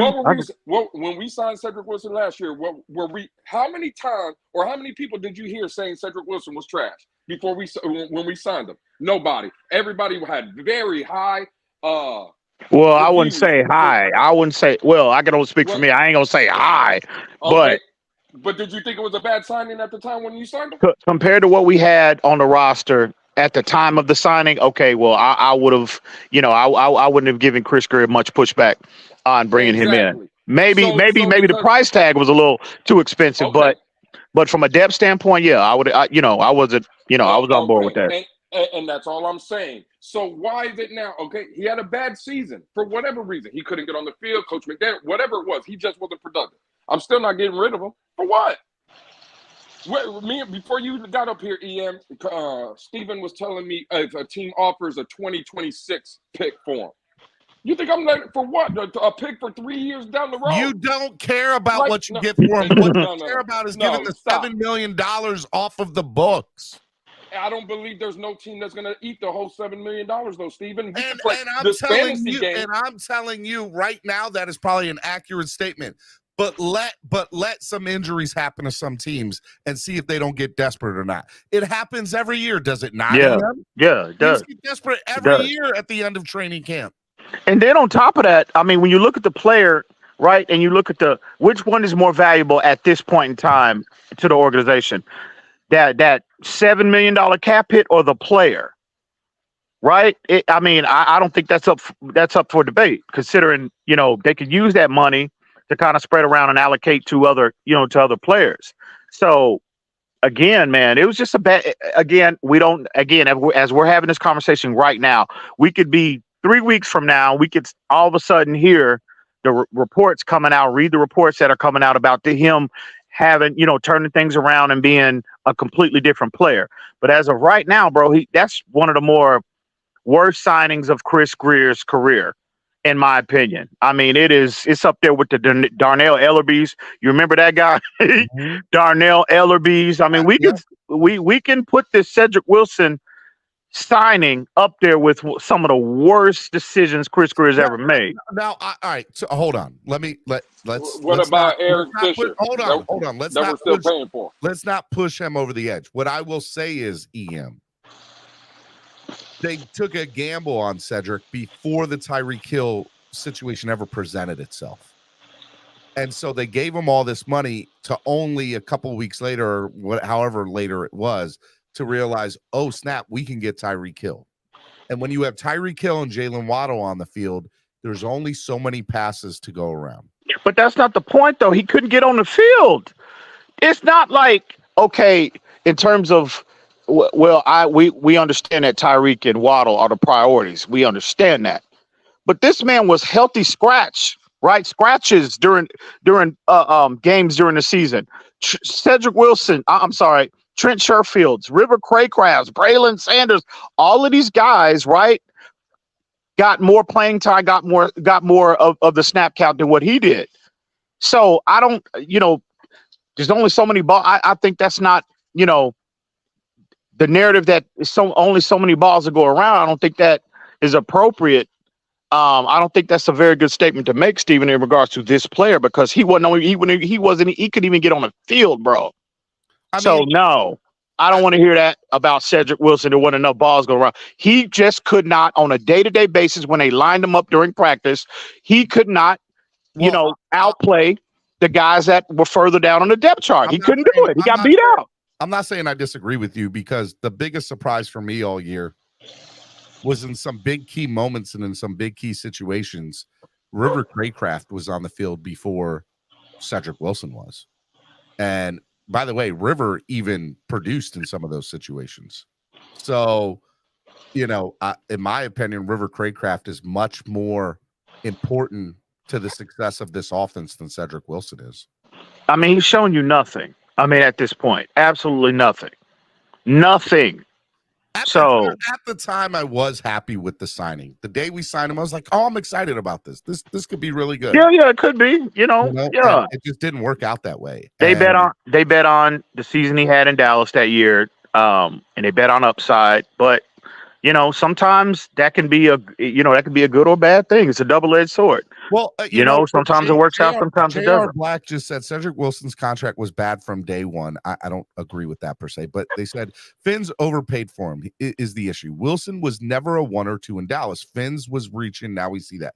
I guess my question to both of you guys are, how in most successful franchises, when a GM finds a player from an existing team that's had a decent year or a couple of years the year before, when they weren't necessarily a star player, but they were a really good role player, sometimes you take a chance by offering more money for that person to be productive in your team rather than, getting, what they probably should be offered based on their stats. That is what I'm saying. It was a projection, right? Yeah. And sometimes it works out, sometimes it doesn't. And and to this point, Cedric Wilson, it just hadn't worked out, bro. He's just not. Again, I don't know. We can get into schematics. Is does a skill set fit what the Dolphins ask him as a third or fourth guy? I don't. Maybe not. But at the end of the day, this is a results-based business, and based off the contract that was given to him, Man. you know what I mean? We need more on that. We need a bigger return on that investment. And he just hadn't given it to us. After one season, but I'm tired of hearing this scheme fit, right? We all watched the games last year. You mean to tell me Cedric Wilson couldn't do what River Craycraft did for us last year? Mike McDaniel didn't think that, obviously. Okay. Okay. That's you asking the wrong me. You asking the wrong person. Mike McDaniel didn't believe that. If he believed that, he would have been on the field and been in that, and he would have been in those same situations that River Craycraft found himself in. Right. And if Cedric Wilson would have found himself playing for the San Francisco 49ers before the Dallas Cowboys, he would have been over there before River Craycraft. The fact of the matter is River Craycraft and Trent Sherfield got on the field because there was the first year of this offense in Miami, and those two guys specifically knew what the hell Coach McDaniel wanted. But now, right, this is where I'll pin both of you gentlemen and all you guys in the chat. We give this deference to the second year of the offense with Tua Tagovailoa, right? Oh, but whose else is going to be the second year in this offense? Cedric Wilson. So do you mean to tell me Cedric again? Wilson doesn't touch the ball anywhere near. I don't care about none of that. And also, I'm gonna put him in a blender in a minute. Stephen D. Go ahead. Hold on. EM said it's from a schematic standpoint. And the question I posed was, anything you seen River Craycraft do last year, you mean to tell me Cedric Wilson can't do that? Is that what you're trying to tell me? The point is, nobody's saying he can't, Lewis. The point is, the man has given you nothing to cause people like you, right, to stick your chest out about, go so hard for this player, man. He's giving you nothing. At least Tua put up a AV. I feel like you're dying on that hill, Lewis, and there's no reason. I mean, bro, come on. He's giving you nothing for you to be. It's like the Durham Smythe narrative. This man has shown you nothing. I mean, man, I don't understand why you're going so hard in the paint for this dude. I really can't. I'm not going so hard. Really? All I'm saying, no. Really? What I'm saying, people want to get rid of. Okay, first of all, we've been talking for 4.5 months. Trade Cedric Wilson. EM, you had a great point. If that was the case and it was so easy, he would have already been traded. Obviously, nobody wants him. So why am I going to get rid of him for a bag of chips? Time out. Let me just pause you for a second, good sir. The fact that he hasn't been traded is a factual statement. Yes, he has not been traded. But what we don't know are the facts of it. Has he not been traded because the Dolphins' asking price is too high? Or has he not been traded because there are no takers? I believe it's probably the latter of the two, right? And I also believe that the Dolphins probably feel that their best value in getting in return for him will come in the form of training camp when people have injuries. And look, there are two teams right now that could be desperately use him if they are truly out for the season. Bills need a punt returner, which is what Cedric Wilson is, and a part of what he is. and Kansas City could use another wide receiver if Kadarius Toney's out. Those are two teams that 24 hours ago were not anywhere in the business of trying to find a kick returner or a possible wide receiver. Now there's two more possible teams. What happened 48 hours from now when more injuries? We're talking about a scheme fit, right, with Cedric Wilson here in Miami. You're comparing him to Kadarius Toney. You think Cedric Wilson could go to Kansas City and get okay, but again, what could they ask Kadarius Toney to do in Kansas City? You telling me you think that Cedric Wilson could do that? I mean, that's not a scheme fit. If we're talking about, let me tell you right now, Patrick Mahomes made Pringle look like an all-star wide receiver. Let's be fair. Boy, y'all moving the goalposts. I don't want to hear none of that. I don't understand Lewis's position with surrounding this player. I mean, at least with Tua, at least for when he was on the field, right? He was in an MVP conversation. So that's enough of a foundation for people to really have higher expectations. But I mean, give me something, Cedric Wilson, something. I mean, man, his highlight of the year was one kickoff punt return in that playoff game, bro. Are you serious? It took him 18 weeks to get his highlight on film. I'm very disappointed in this man right now, and I love Lou. Lou is my brother, bro. I am very disappointed in this young man right now. I got to be honest. Hey, you know what? You're absolutely right. But y'all trying to sell me, and I love EM too. That's a brother to me as well. But y'all trying to feed me names like Braylon Sanders. Did we forget Brandon Sanders who costed us a game? Nobody's trying to sell you on something. Y'all told me. Hold on. Y'all told me Braylon Sanders is beating out Cedric Wilson. Did Braylon Sanders not misread a ball that Tua Tagovailoa threw? No. All I said was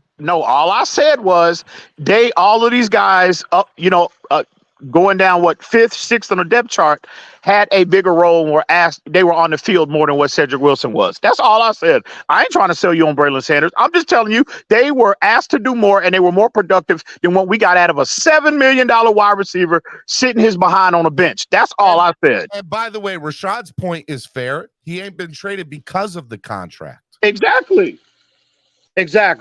He would have been moved by now. It's just, bro, it was a dumb contract. It was a dumb move, bad mistake by Chris Greer. And Lewis, here's where I might come to your side just a little bit. Maybe you're right. Maybe the Dolphins will have to eat some of that $7 million. But I believe that they are trying, but I ultimately believe that they are waiting to see injuries pile up in the preseason and also training camp, and make him more valuable to teams. And if they are smart, which I think they are, he will be the number one wide receiver and get the most snaps of any offensive player this year. Are you sure about that? In preseason, he should get the most snaps in preseason. But you know what? I think what is more likely to happen with Cedric Wilson is that he might get, teams might wait until you get into the season to where some of that contract has already been paid out. Yep. So he might be more of a trade deadline. It might be more of a possibility that he get traded closer to the trade deadline as opposed to right now. And EM, that's part of why I said I don't know if I can agree with you about just him not making the team. In my opinion, you do everything. No. What I think he makes the roster. And here, He more than likely he's going to be on the roster. I'm just telling you what I would do. I'm just telling you what I would do. I would send a clear message, right? Sometimes you have to send messages like that. You gotta. You would have done that. Tell me, you would have done that 2 years ago with Noah. Yeah, for sure. Okay. All right, for sure. You would have. I mean, same scenario, same situation, same level of production, almost. So sometimes you got to send a message. Y'all would have got rid of Austin Jackson then, correct? Well, no, because Austin Jackson, I think he's been atrocious too, but I don't think he's been as bad. I mean, at least he's been on the field. At least he's been on the field for the most part. These guys, and that's my biggest issue. My biggest issue. They have been healthy scratches for stretches during the season, bro. Noah, as well as Cedric Wilson. At least Austin Jackson can get on the field. These guys cannot even get on the freaking field, bro. So you're getting nothing in terms of your investment, or in terms of return on your investment, bro. So I want to reiterate, Stephen D, I apologize, but Man, I am very disappointed in Lou this morning. This ain't like him, man. You, EM. Did he get a? You, I am. I mean, he is banging his chest There are plenty for of things Cedric Wilson. There are plenty of things I to am die still. on a hill on. There are Listen. plenty of things to die on a hill on. You want to die on Cedric Wilson's hill? Are you kidding me? Listen, I am still on vacation mode. I'm a little bit red. I've been in the sun too long. You better I'm still on vacation mode. Forgive me. Y'all wrong. Don't worry. Cedric Wilson's going to be productive for us this year. I hope so. I'm hoping he does, bro. Madden, maybe. In Madden. That's about it. He's terrible on Madden, bro. He's terrible. Hate is real. He's terrible. Definitely real. All right. Next thing. EM, I'm interested to get your thoughts on this now with the Dalvin Cook situation being what it is and all the off-field stuff that is going through it. Man, what is your thoughts on Dalvin Cook in the situation? You know what? In terms of what transpired between him and the lady, his girlfriend, whatever you want to call her, I'm still trying to piece together information. I hadn't had an opportunity to really sit down and evaluate everything. But I was sent by a very a listener of the show who listens all the time. Sent me a video of allegedly Zach Keller or his agent that was on the show 2 months ago now. Zach Keller did a video that was released on IG on Instagram of him secretly recording the girl basically saying, I'm going to pretty much threatening Dalvin and trying to get in his way and be physical with him and him being like, I'm not touching you. So it's very interesting. Very interesting. Yeah, there's a lot of stuff there. And I don't want to get into the politics of it because I'm not a political guy in any way, shape, or form. But what I will say is after, and I said this last week, after the Matt Ariza debacle and how people just straight up trashed Matt Ariza afterwards. What we thought we knew through the media. And it coming out 18 to 24 months later that he had nothing to do with it. Yeah. And I feel bad for Matt Ariza because he got, that dude lost millions and millions. And there are some people that will just always believe he's a rapist. And because of what the media put out. So I'm not saying yes or no. What I am saying is I do believe that right now, as of this moment, he deserves to be on an NFL roster when it comes to, and by him, I mean Dalvin Cook. And I don't think it should affect any current contract offer that's up there. I do think that there should be a morality clause or something with it, but most contracts have that anyway. Well, again, I hadn't had an opportunity to really sit down and just evaluate all of the, the information and I'm still in the process of doing that. But from my understanding at this point, everything is still alleged. There's nothing been validated. The lawsuit that's pending, right? It's more on the civil side, to my knowledge, as opposed to a criminal side, right? Obviously. So, my position. Civil cases, even going back to the Deshaun Watson situation, and I don't want to listen, first off, I want to be clear. If Dalvin Cook, if it turns out that he's put his hands on another female, now I did see the photo of her, right? Yeah, it looked bad. That was terrible. The optics were absolutely terrible. So again, I don't, any man out here, you should never, ever, ever put your hands on a female. Now, with that being said, there's nothing been, again, from a legality standpoint, it's nothing on the civil proven. Nothing, right? Nothing has been substantiated. Nothing has been proven.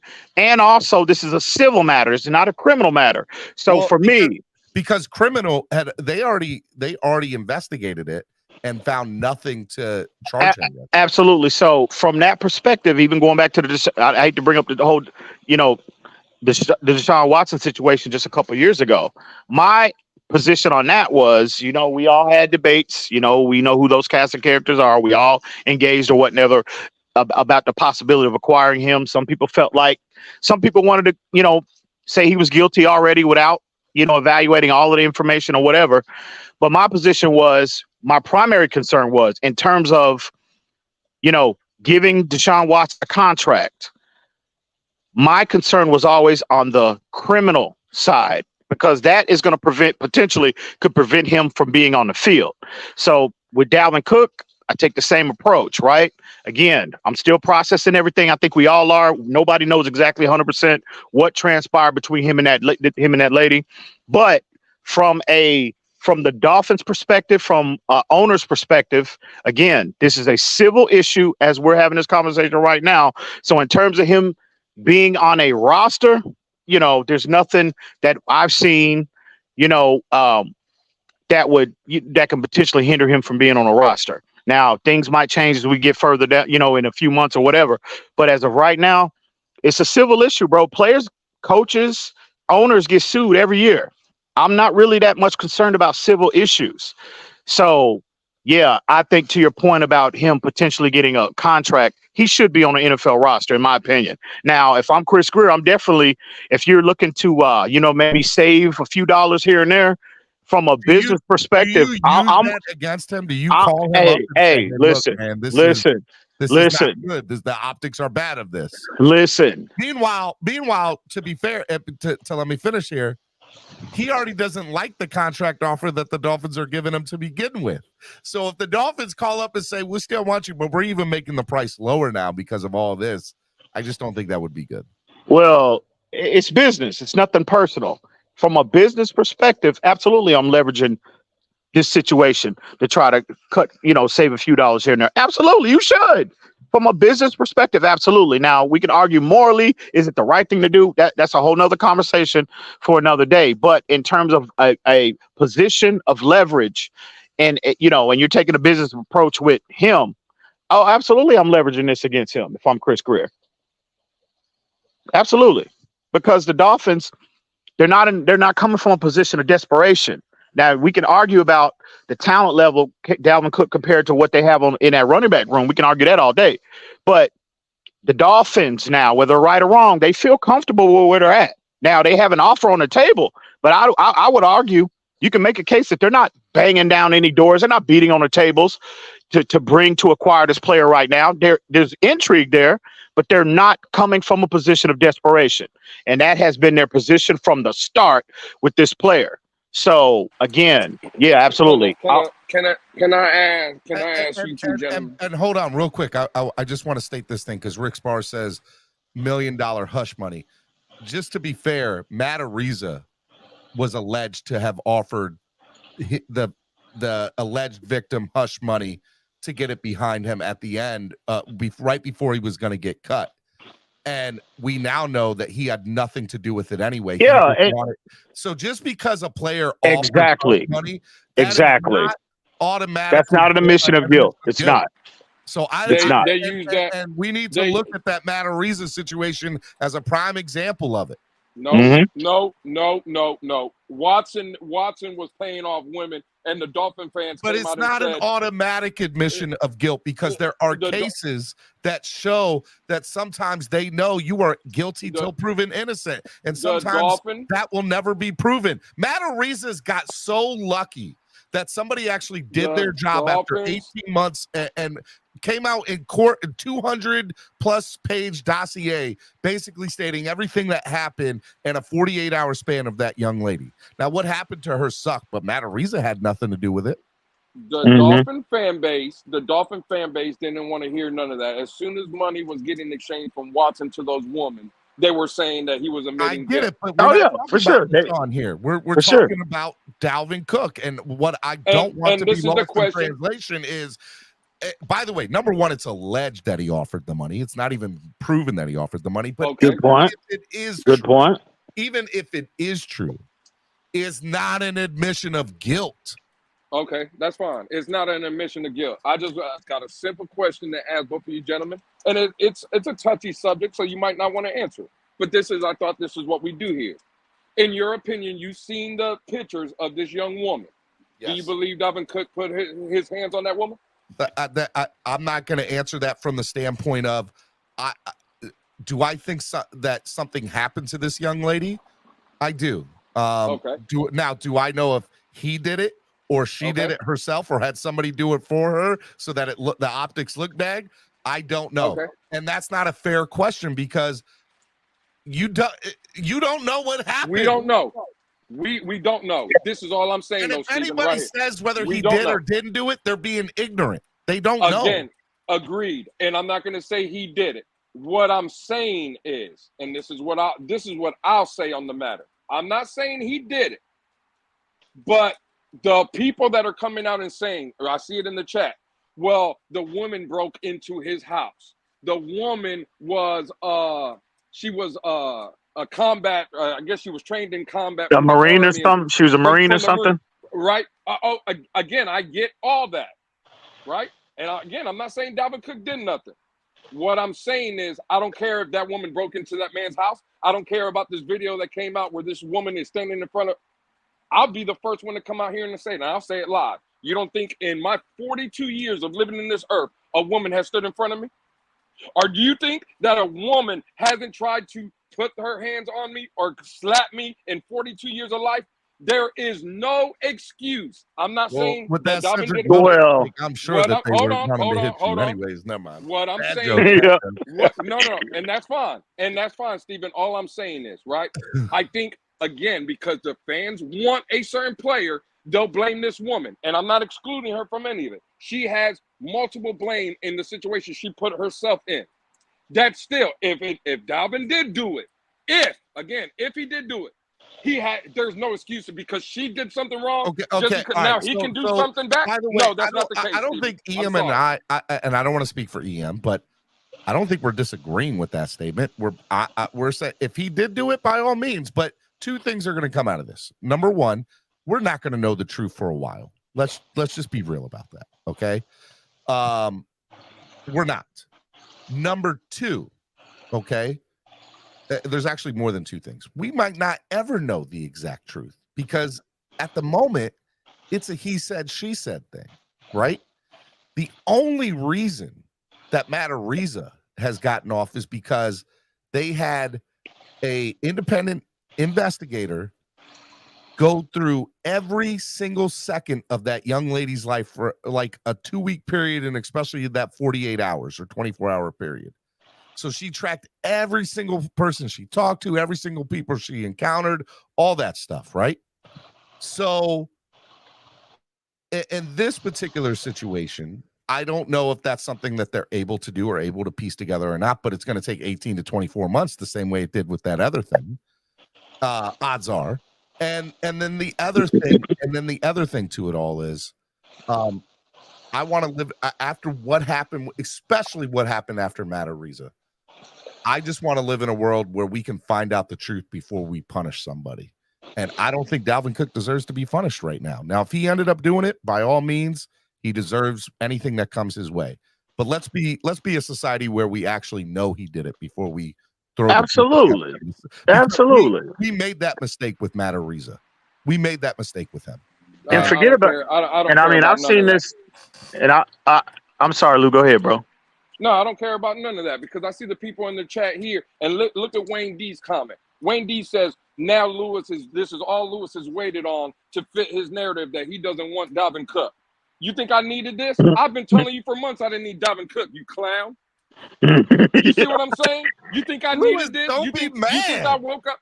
No, Stephen, because it's stupid people like this. You think I woke up in the morning, I've been praying, hopefully Dalvin Cook gets himself in a situation. I've been telling these fools for months that I don't think we need Dalvin Cook. Man, Lou had it sounded like Lewis had a bad bowl of Cheerios or something, bro. I did not. I don't know, man. You know what's funny? Y'all are sitting here telling everybody, me included, and everybody up here, right? Not to blame Dalvin Cook, right? Right. We need to hold on. We need to move with caution. We don't have enough facts to do it yet. Oh, okay. So is it fair for Wayne D to come out here and say that I needed this to change my narrative? Is that not assuming? Is that not doing the same thing? Is he accusing me of something that he has no idea what the hell he's talking about? Wayne said he was joking. Calm down. Again, I don't play jokes like that. Yeah. This is what you're gonna get, Stephen, every Monday. The real. People don't like me because I just be real. The fact of the Dolphin. matter is, Rabid Dolphin. if Dalvin Cook wear number 1 and he was coming for Tua's job, I bet you he would be guilty. I bet you he would be guilty then. Here we go. But since Dalvin Cook wears number 22 and he's little Tua's job is safe, now he's innocent, right?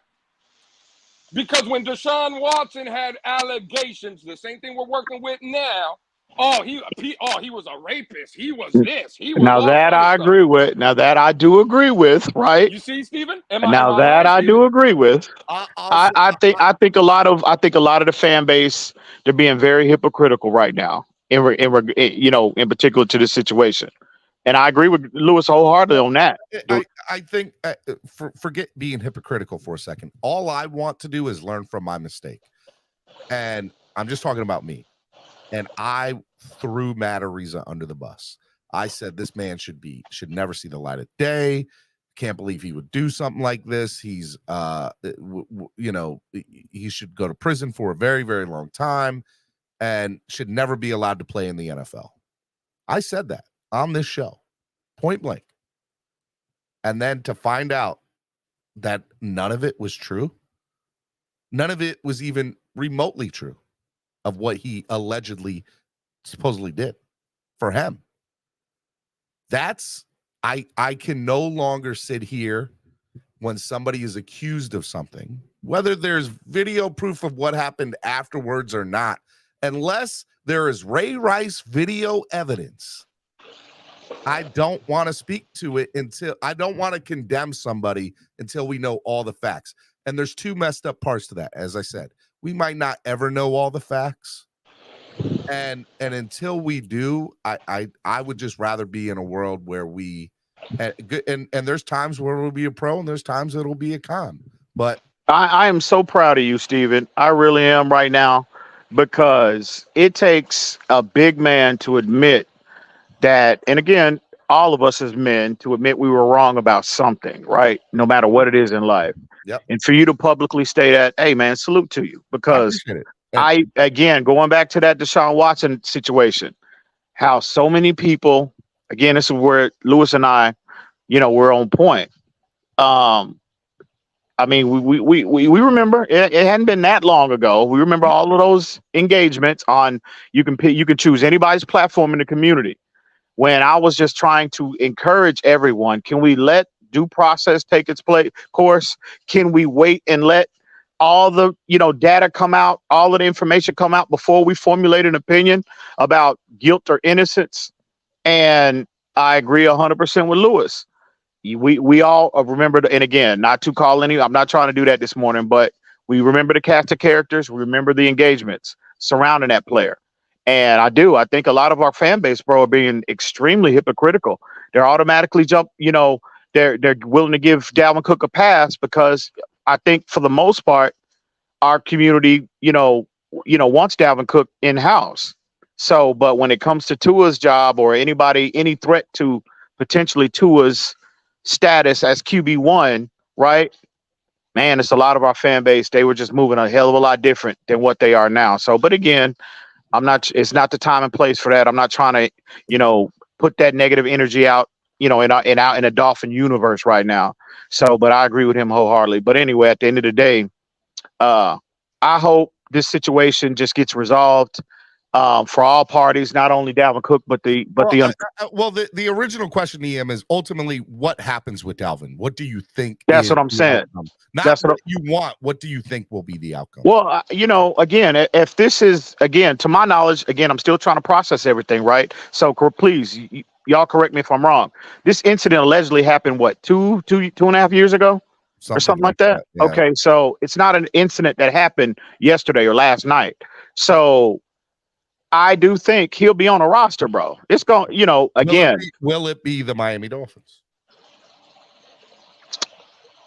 Yeah, I mean, there's been too much smoke linking the Dolphins to this player from the start. I do think ultimately he will end up in Miami. But me personally, let me just express this. Let me just say this. As long as this keeps getting drawn out, and if we're here 2 weeks, 3 weeks down the road, And I want to encourage, if Dalvin Cook is listening, maybe he is, maybe he's not. But Lewis made an interesting point, about a month ago, and I kind of piggyback off that point that he made about that third round rookie who they drafted. Dalvin Cook is going to, pardon my language, he's going to fuck around, right? And let this drawn out for whatever reason. It could be he wants more money. It could be, the situation, the civil case that's going on right now.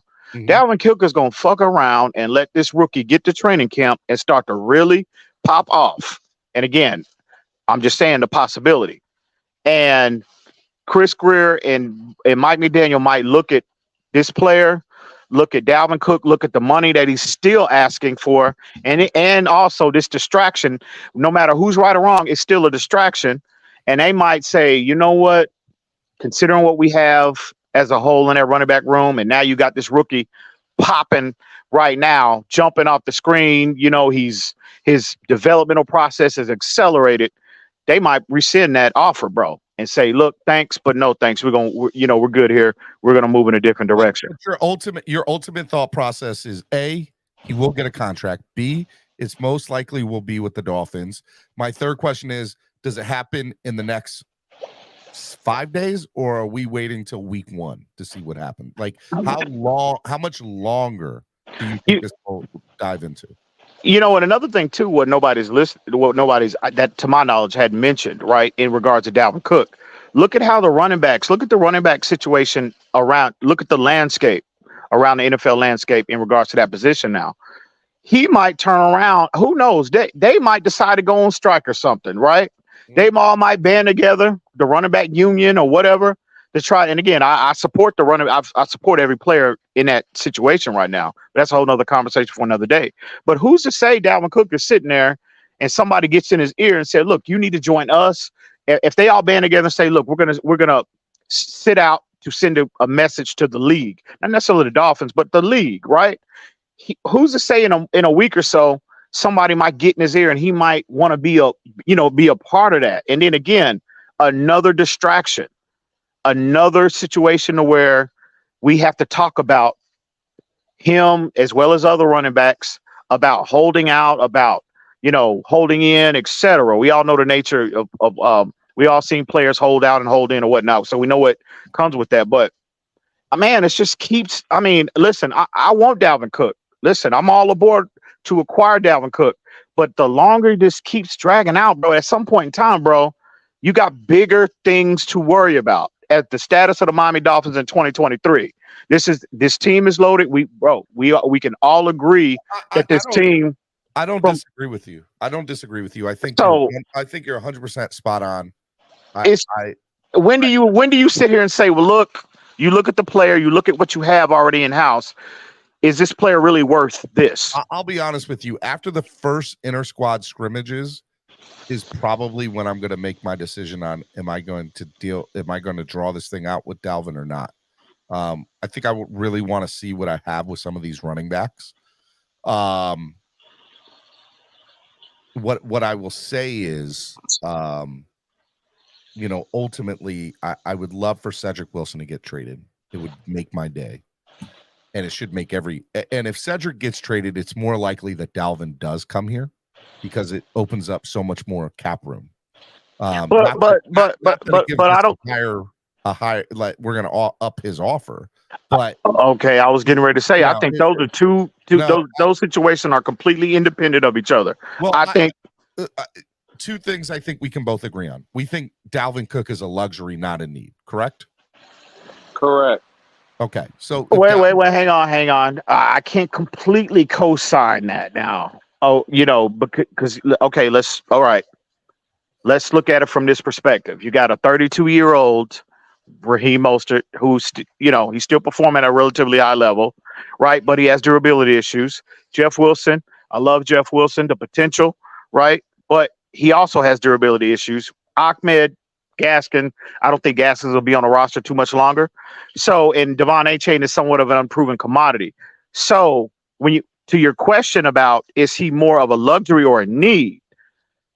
Overall, like if you're just on paper, I would say it's more of a luxury. But when you consider the history of these players that we have in that room, with the you can make a injury issues case. that they have. Exactly. You can make a case he is somewhat more of a need. Okay, that's fair. And I think understanding how you're trying to bring that out, I believe that you're probably accurate in that statement. But what I will say is this: for the sake of the conversation when it comes to on paper, I believe that he's more of a luxury than a need. Now, with that being said, being more of a luxury than a need, he's still going to cost you $4.5 million. So a $4.5 million minimum is what he's going to cost you. And knowing that we have $13 million in cap room, I don't want to go into the season under $10 million in cap room, depending on what we might or might not need, especially throughout training camp or anything like that, right? Mm-hmm. If I can figure out a way to trade Cedric, and I do believe that Keon Crossing is going to be a cap casualty. That'll net you what, 3.5? 3.5. So I mean, right there, that's $8, $9, $10, $10.5 million added to the 13 that we currently have.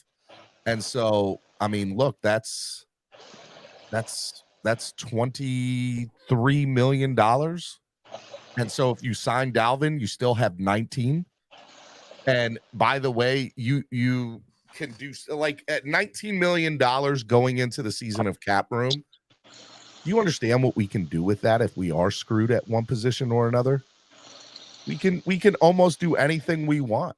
And we still, and by the way, even with Keon Crossing gone, and even with and I still, if Dalvin does come here, I personally believe Raheem Mostert will be gone. You think so? Really? Yeah. I think if Dalvin comes here, Raheem Mostert is in Dallas. And maybe wow. Maybe even in Buffalo if Nyheim Hines, that injury is as bad as they say it is. That is interesting. Okay.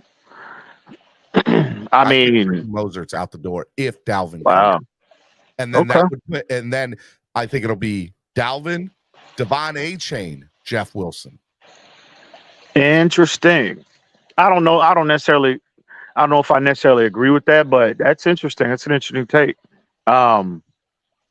Look, it's a theory. I don't know. Like it's a thought process. Like if they get Dalvin, what's the point of keeping Dalvin, Raheem Mostert, Jeff Wilson, Devon A-Chain?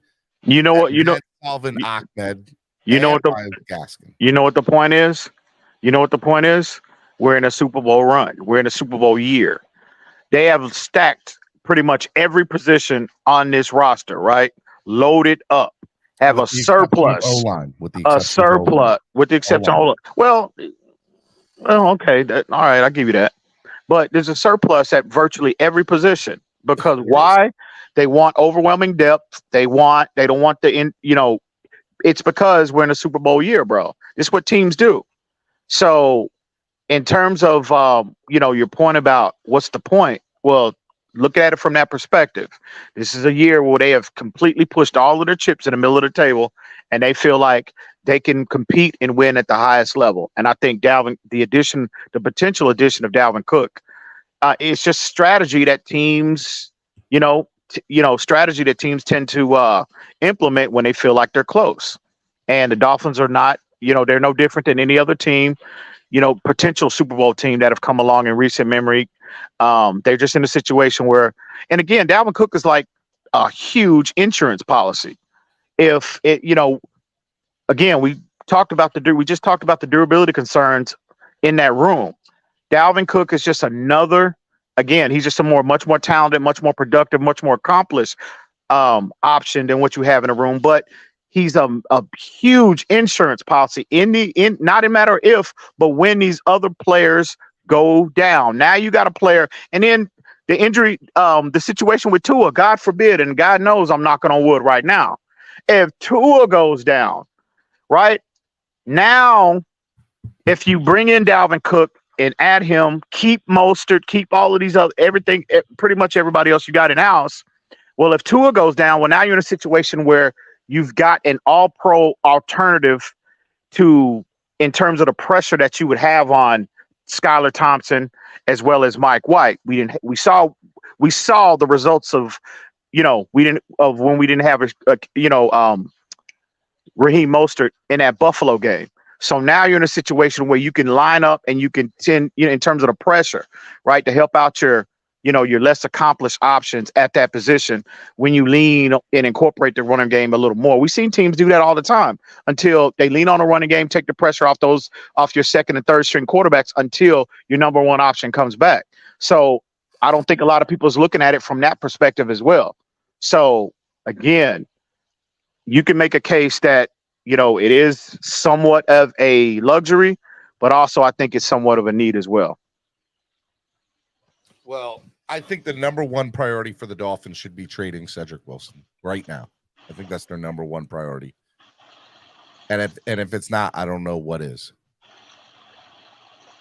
Because getting rid of him allows you to do more things and opens up more possibilities for your team.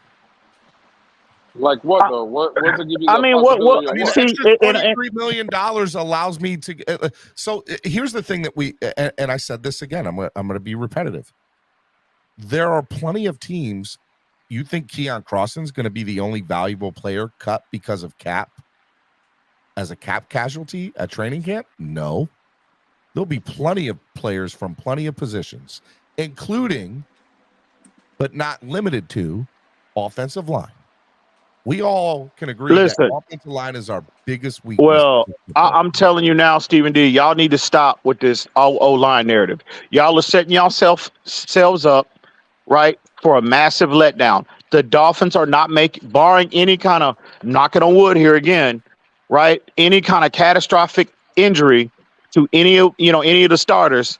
The Dolphins they're not going to make any other additions. Again, they told all of us, y'all are more concerned about the O-line than what we are. So for y'all to keep bringing up this narrative about, well, if we free up additional cap, there's so many other moves we can make with the O-line. Bro, they're not going in that direction. They are comfortable where they're at. Now, we'll see whether or not that's the right approach here in about a month or two. But as of right now, bro, y'all are just sitting here. I don't even know why I even bring that up. That shouldn't even be a topic of conversation. EM, explain to me then what the Dolphins' priority is after once you trade Cedric, which I believe that we all think at some point during this year he will get traded, whether it's preseason, training camp, before trade deadline, at the trade deadline, whatever. I believe Cedric will eventually get moved.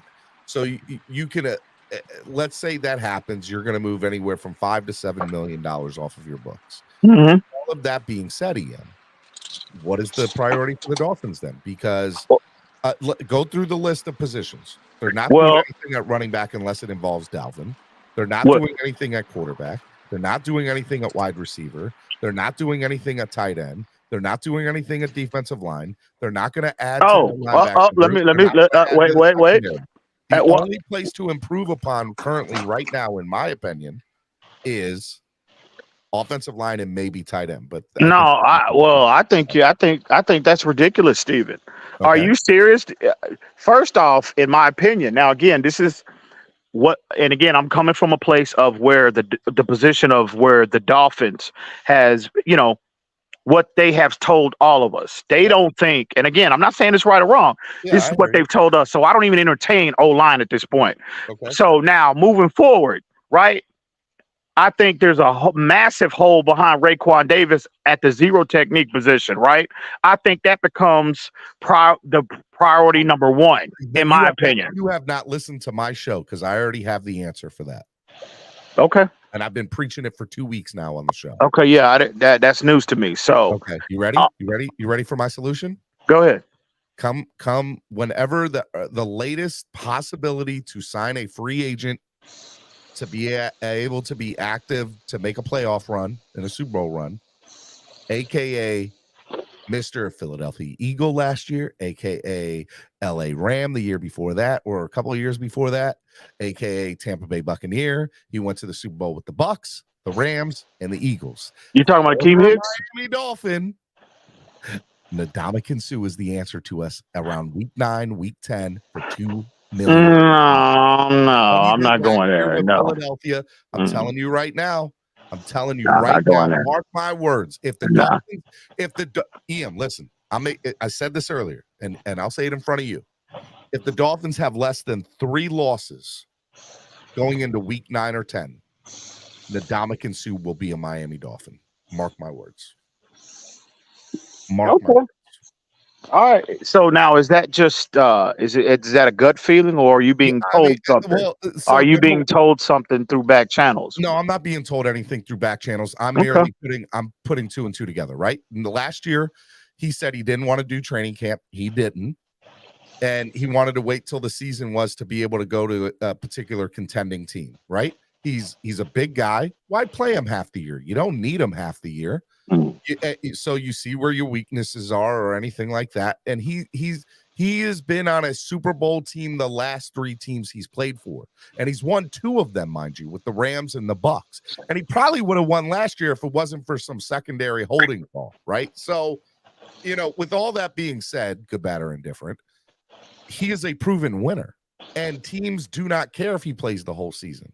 Mind you, one of his best friends and business partners and mentors is Stephen Ross. He still has a home down here in South Florida. He still loves South Florida. I'm telling you right now, Ndamukong Suh will be a Miami Dolphins as long as the Dolphins have about less than 3 wins by week 9 or week 10.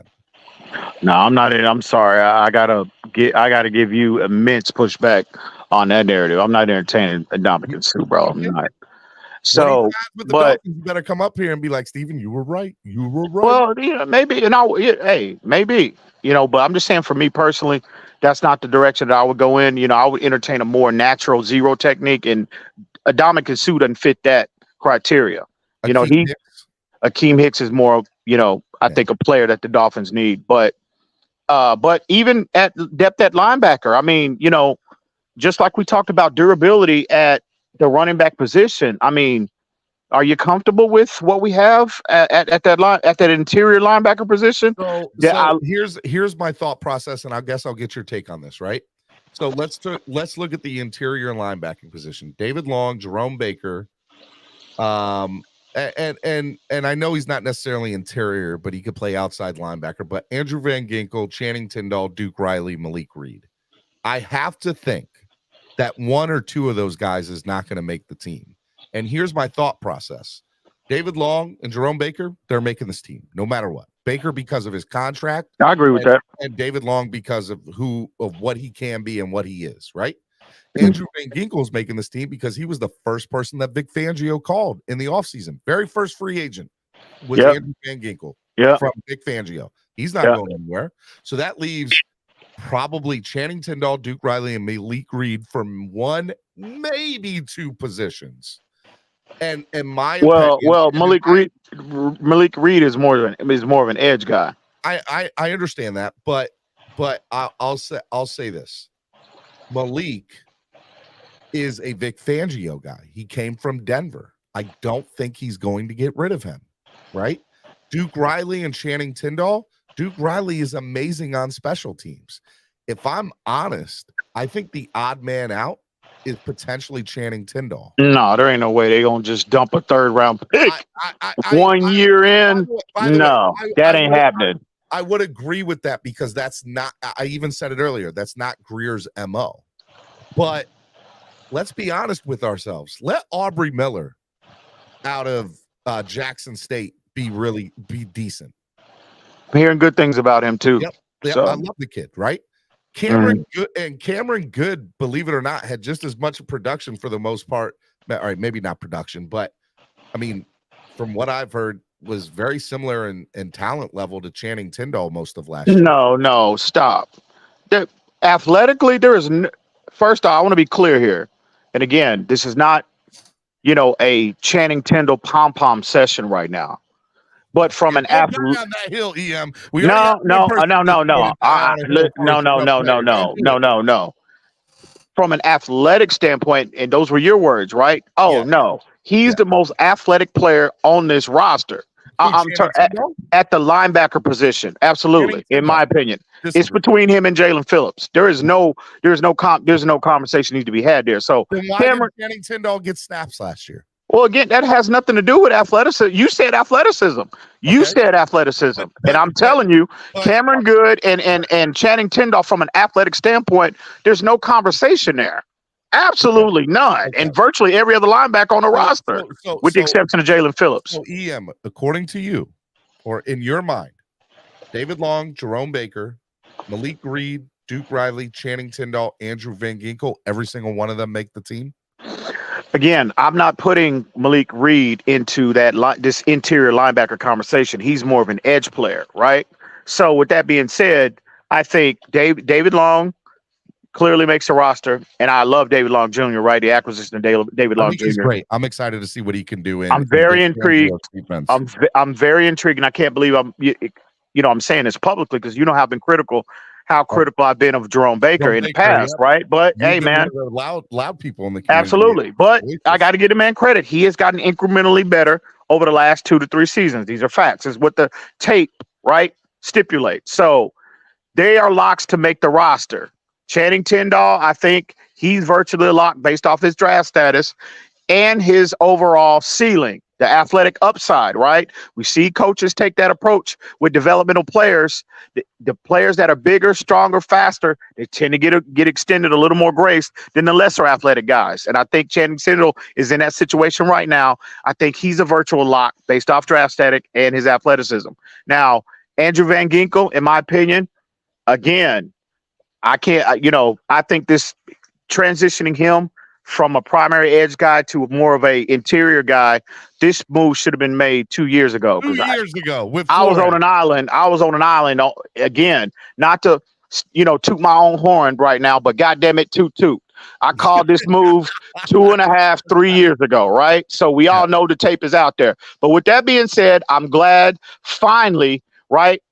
They opted to move him and transition him more on the interior because I think, skill set wise from a physical standpoint, as well as the aptitude, I think he's well equipped in both of those areas and again, I'm not saying he's going to come out and be the second coming of Patrick Willis in his Vic Fangio scheme, but I think he can be productive in that role. At least, he can be productive initially. And then hopefully as he gets more acclimated to the position, gets more, adapted to the overall scheme, the production can increase. But I think he's a lock. Duke Riley, I think, is a lock because of, to your point, his special team status. Very good special teams player. I think he's a virtual lock. Now, everything else, what is that? Were we 5 deep, 4 deep, 5 deep now? Yeah. Yep. So Aubrey Miller's a wild card, though, to your point. I'm hearing a lot. I think he's a wild card. I've heard a lot of good things about Aubrey Miller from the start. We'll see again once the pads come on, because we all know, right, the nature of. You got to remember 2 things, right? Number one, he's an HBCU guy. Only 2 HBCU players were drafted in this year's draft, and his projection was a 4th round pick. So there's a lot to like about Aubrey Miller. A lot. For sure. Absolutely. Now, again, I heard good things, but again, we all know once the pads come on, that's when you can better assess a player. You can better assess the trajectory that player is on, as opposed to when they run it out there and they draws and socks and draws. So correct. We'll see. But he's a wild card, though. He could completely, he could alter completely alter the approach that the Dolphins take with that from a depth standpoint that the Dolphins will take. This depending on how well or how well he does. So we'll see how he translates here in a couple weeks and, on into the season maybe. But all right. But again, hang on real quick. Hold on. So to kind of get a question from you, just to move to the secondary real quick, because I think it'll be a determining factor on how many linebackers we have. Mm-hmm. Do you think there'll be 9, 10, or 11 people in the secondary? Oh man, that's a very good question, Stephen D. Man, that's a very good question. I would have to go with. I have to literally to answer your question. I'd have to literally be looking at the depth chart at this point. So all right, just say yes or no. They're making this team. You ready? Go ahead. Xavier Howard. Oh yeah, for sure. Brandon Jones. Yeah. Javon Holland. Absolutely. Jalen Ramsey. Oh, absolutely. Kader Kahu. Absolutely. That's 5. Cam Smith. Absolutely. 6. Deshaun Elliott. Absolutely. 7. Nick Needham. Absolutely. I would agree, but I'm interested to see, he is starting the year on the PUP list. So Yeah, well, that virtually guarantees his roster spot pretty much. I would agree with that too. So we'll say that's That's 8, 8. right? At least initially. At least Okay. initially. All right. Justin Bethel, Oh, he's on the fence, bro. Trill Williams. I think Trill is a lock because of the potential Hype that You he had know, last year before he positional. got hurt.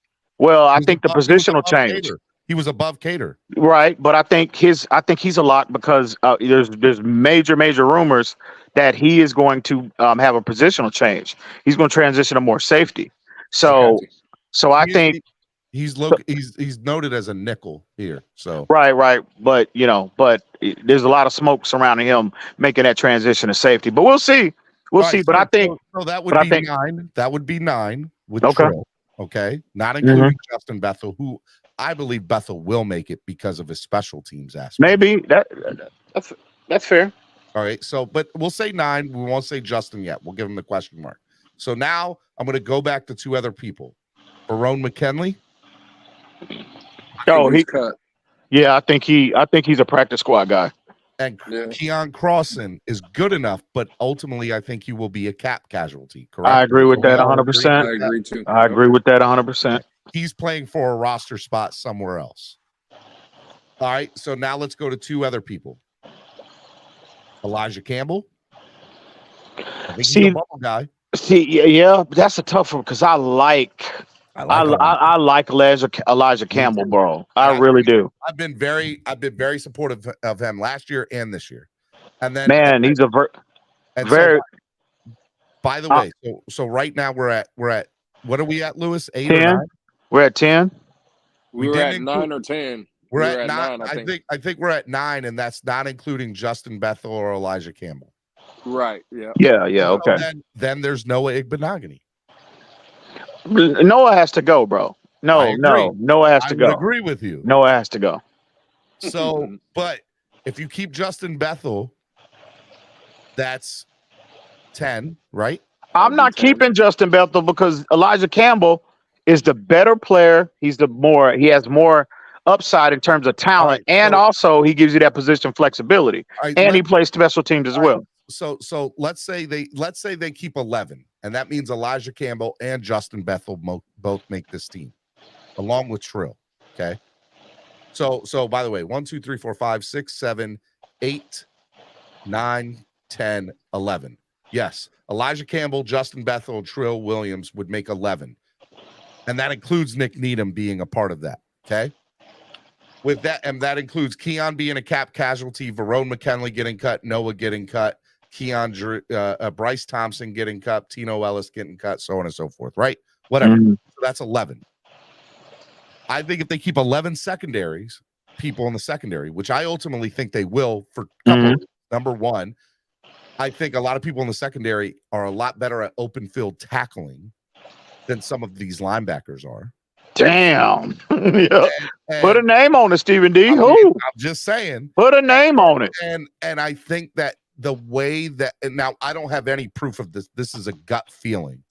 I think that Vic Fangio's defense is going to be predicated on 6 people in the backfield. And I don't know how teams are going to play it, because if I have Brandon Jones or Javon Holland coming in to rush the quarterback, I mean, oh my God. The offenses are going to have nightmares about this defense. I personally believe we could be a top 5 defense in the league this year. Oh, for sure. We have the possibility of doing that. We got the possibility of being number 1 overall. Yes, 100%. In my opinion. So I think that the secondary is more beneficial for them to keep 11. And then those middle linebacking positions and a couple of outside linebacking positions that are not necessarily pass rush. I got to think that Channing Tindall, Duke Riley, and Malik Reed are probably playing for 1 spot. No. Oh, okay. Oh, okay. Yeah. All right. I mean, that's fair. And especially, as you study his scheme and what his approach is going to be, he loves, lighter boxes. He loves to keep that 6 DB on the field.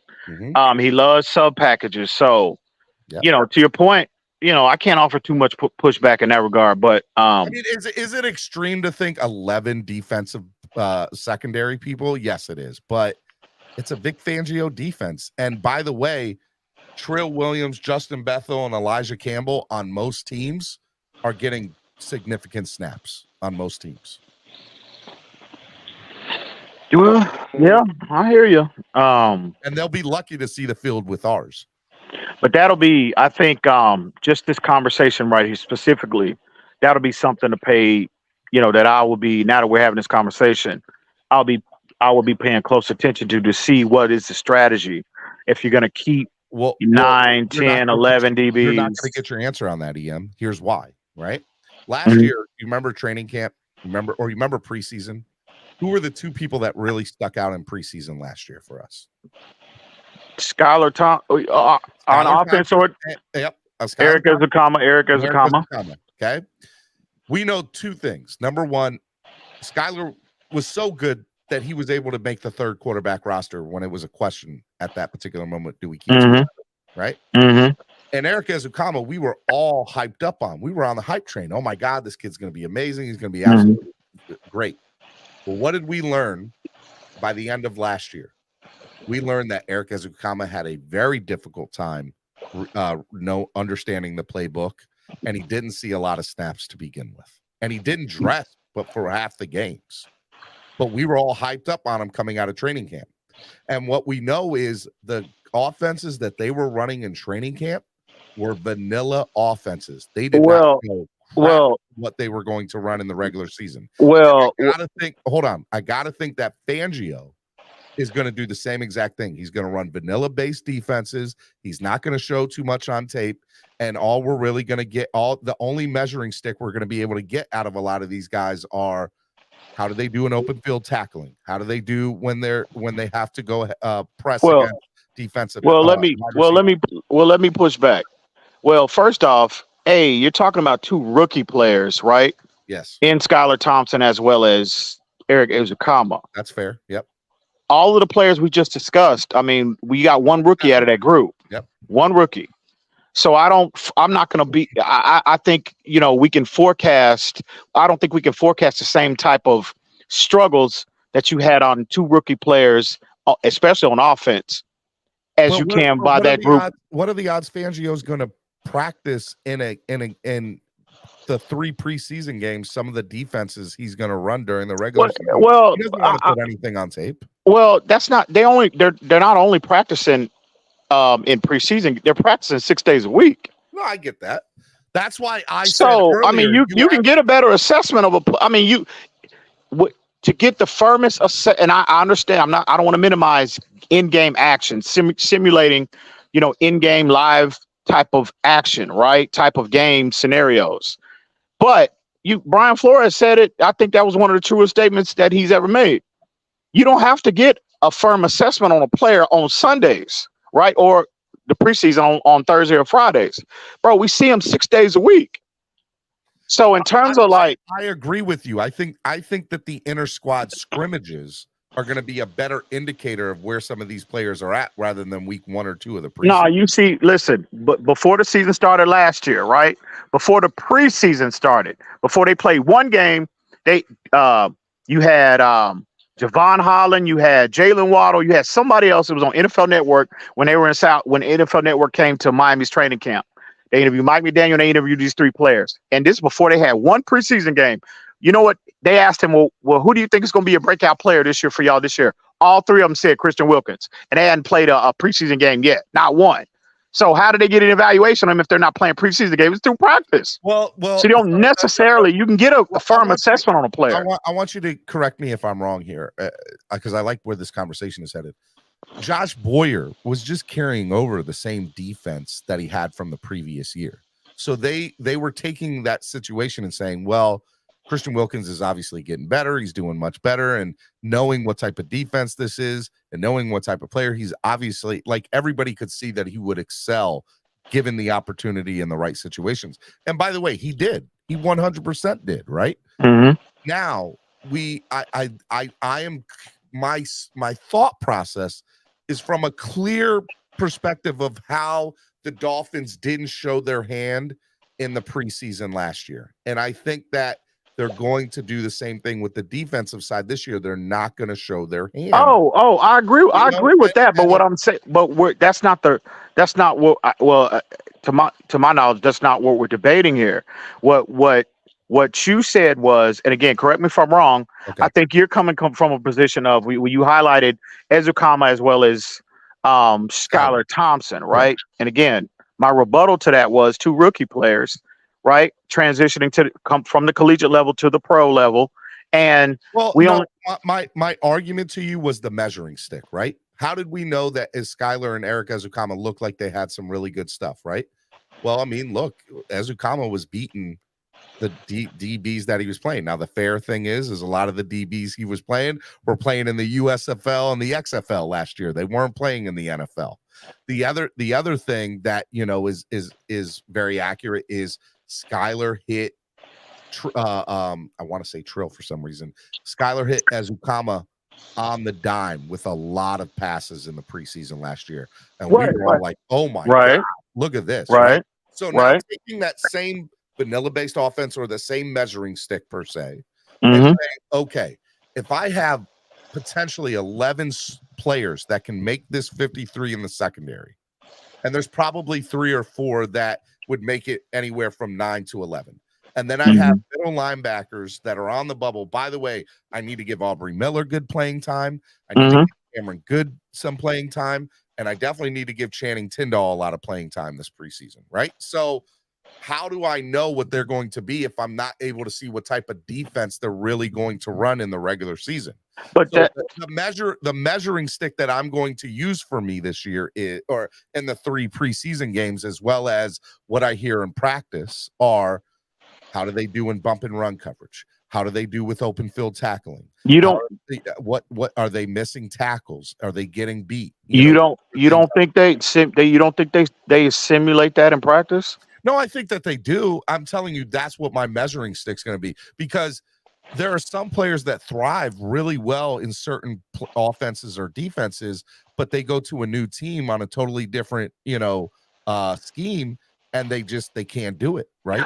I think what happened, and again, this is not just a Skylar Thompson issue or Ezukama issue, right? It's just, and again, Lewis and I, going back to last offseason, we had this conversation. I cautioned everybody, and again, I was high on Skylar, what I saw in the preseason as well, but I cautioned everyone, right? When a lot of people were saying Skylar is this, Skylar is that. And again, I was very pleased from what I saw, but I cautioned everyone. I said, listen, in terms of them projecting him as potential QB1 and beating out Tua, right? There's 3 seasons within one NFL season. There's the preseason, there's the regular season, and there is the postseason. And we know there's levels to all 3 of there's 3 levels in terms of quality of competition from a personnel standpoint as well as a schematic standpoint. So I caution everybody with Skylar Thompson specifically, because there's things that he just hasn't seen, right? Because he hadn't been in the NFL. He was a rookie transitioning. So there's just things that he wasn't accustomed to seeing. And we saw that on tape last year when he was elevated to a starter status due to injury to Tua and Teddy Bridgewater. The reason why I don't have that level of concern with the DB group per se is because these are veteran guys. They've been in the NFL, with the exception of one guy, Cam Smith. So these guys have seen everything pretty much that offenses have to throw at them. Now, I know there's a learning curve in terms of the philosophy. It's a different one with Fangio as compared to Brian Flores and Josh Boyer. I get that. But in terms of, I think where they struggled was Ezukama as well. They struggled with what opposing defenses threw at them, because they just hadn't been accustomed to seeing it every day based off their rookie status. I don't have those concerns with that DB group, because it's mostly veteran guys. So that's where I think we part ways in regards to this conversation about the DB group. That is where I'm at. So we'll see how it works out. I mean, we'll see. I could be wrong, you could be right, and vice versa. But that's where I'm at. I don't have that level of concern for the most part. So, but we'll see how it shakes out, man. I could be totally off. I could be totally wrong. I would agree. Lewis, you've been real quiet through all this. I know you are on your little vacay. Any thoughts to anything you want to add to anything? Yeah, you and EM are dead wrong. I mean, what do you want me to say? I'm not going to jump in here. No, I'm just playing. I think it's been a good conversation. I kind of agree with most of the secondary guys you picked. And then, conversation's been good. I haven't, I don't want to jump in. You guys are having pretty good dialogue and stuff. I know EM doesn't come up here a lot, so I was just kind of giving him the chance to talk a little bit. But Yeah, I'm good. yeah. School is in session. God damn it. I would School listen. is in session. I wouldn't go that far.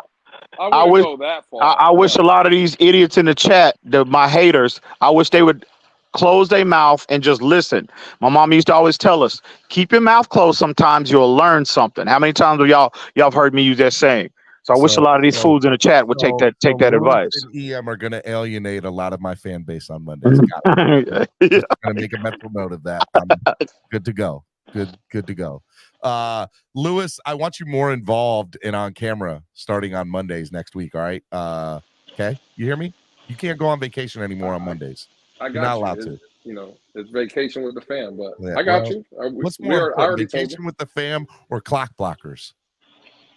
Don't answer that. Don't answer that, Lewis. Just don't. I was about to say, you ain't gonna like that answer. Yeah.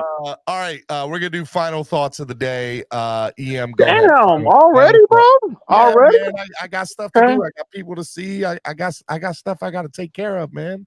I get it, man. I understand. I'm just out here enjoying this. In these streets, in these Dolphin community streets. I'm just out here enjoying this beautiful day, bro. But yeah, that's what's up. Final thought. Did you say me? Final thoughts. Yes, EM. Your final. All I you know what? Football. Yeah, you ain't the damn co-host. You wouldn't have known it today. EM done talk more than you today. School has been in session, right? And when I'm on these goddamn panels, y'all know school is always in session. So with that being said, gentlemen, hey, Stephen D, salute to you, man. I appreciate you for letting me come up here today. I just heard Lewis's foolishness today, man, and I felt like I couldn't wait to get him on the phone privately. Just remember, I stopped people from throwing you out today. So don't ever say that I don't. You know what? I gotta give you. I gotta give you credit, Stephen D. Okay. Salute to you, my friend. Salute to you. I wanted to have a really good conversation and a good back and forth, and I wanted that. Now I will say, it's back on. So if anybody wants to shut you up now, they are more than happy to do that. They can definitely throw in and make it happen. I will say use a hoe for that, by the way. But yeah. You didn't, but I got to give you credit. You didn't let your girlfriend bedside fishing come for me today. There you go. You know, you didn't. You told him to stay outside. You told him to stay outside. Don't you talk about flip side. Don't. Hey, you said you made him stay outside, so I appreciate that. But with that being said, gentlemen, always respect to both of y'all. Hey, man, football is here, bro. Me and Reason was chopping it up late last night, and shout out to the homie, by the way. And we were just in a stage of disbelief. It was like, bro, football is here. I mean, in a matter of weeks. And I mean, again, it's the best time of the year for everybody. For myself, I can't speak for other people, but for me, best time of the season. Man, we got so much positivity surrounding this team.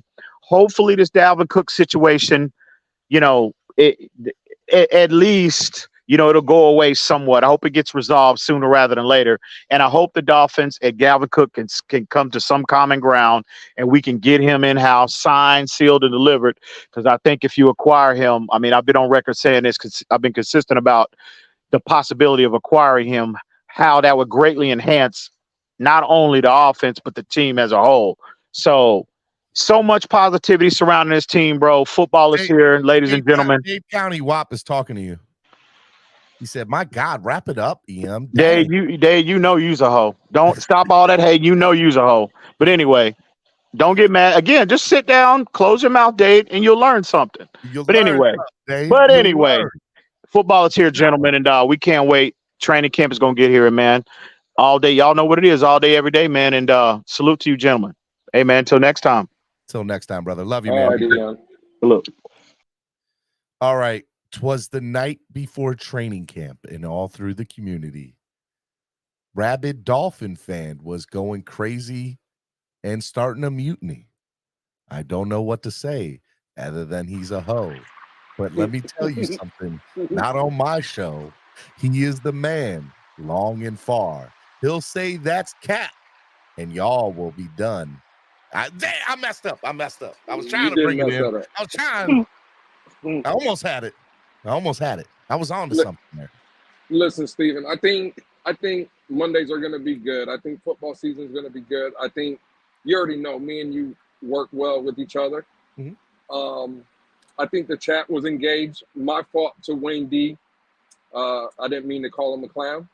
Maybe I did a little bit, but you know, it is what it is, man. I think it's going to be a good show. I'm excited for the opportunity that has been put in front of me, Steven, by you, and definitely appreciated of it. And I think it's going to be good, man. I'm excited. Guys, big day today. Nicky Smokes' first day, official day at Barstool Sports is today. It looks like he's going to be on the mid show on Barstool Sports YouTube channel with Eddie from Barstool. I'm pretty excited about that. I'm actually going to watch it live. Shout out to Nicky. Always look, I want to support when people make it to the big leagues. I got to support that. And Nicky's in the big leagues, so definitely want to support that. Guys, go check out Dolphins Weekly, Jason Sarney's new weekly newsletter that you get in the email. It's awesome. It's awesome. You guys got to go check it out. Make sure you guys go to finstailgate.com. Go check out everything they got at the Fins Tailgate. It's great stuff there. Great shows, great products, just great everything. All those people are, well, most of those people are okay. Not all of them. Some of them are crazy. Put a name on it, Steven. I mean, you know, one of them's right here, Lewis. Yeah. Also want to give a big shout out to CB83, always doing his thing on his show. CB83 is got Finn's Take, one of the best channels out there, man. It's very informative, very, very good and entertaining. It's good stuff. And as always, you know, make sure you guys go check out, you know, the goats of the community. You know, I don't even need to say their name. Their names don't even need to be said. Just go check them out. Support everybody, man. Understand that a lot of us in the community are working hard and trying to get to Battered Dolphins is another one. Shout out to Battered Dolphin, Finn's Talk Network, Miami Fan Network. There's just so many of them, and I know I'm leaving out a whole bunch, but there's a lot. So make sure you all do that. Donate to the channel, help the channel grow. If you're able to do that, it helps. It goes such a long way into helping the channel grow. If you are not able to donate monetarily, another way you can help the channel grow is by sharing the link. Let people know about the show today. Let them know how crazy Lewis's takes were, or how horrible EM's takes were, or whatever it is you want to talk about, and how great Stephen D is, and how he's amazing and just absolutely awesome. And I don't have any. That's cat. That's cat. That's cat. I was waiting for it. You guys are the best fans in the world. I love it. Tomorrow is Hot Take Tuesday. DJ Genesis will be in the building.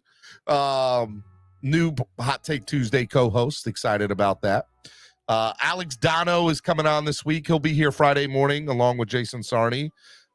Next week, Thursday, for my baseball fans, I'm going to have both Cams up here. Cameron from East 32 Dolphins Tailgate, and my man Cameron K from the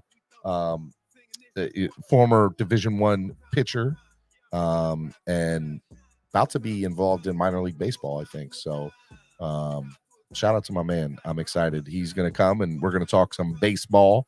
Orioles are the second best team in it. Hey, what happened this weekend, Lewis? Pipe down, Steven. No, it's time man, to go. Happened, cuz I meant to talk to you about that. Hey, what happened, man? down. My Orioles, what did they do? 3 of 4 this weekend, and now we're 2 games out in front. We're in a little slump right now. A little slump? Little slump. Y'all couldn't stop us, man. Y'all couldn't stop us. It's all right. We out here doing it big. Hey. Second best team in all of baseball behind Atlanta. Love it. You guys are balling. You guys are definitely balling.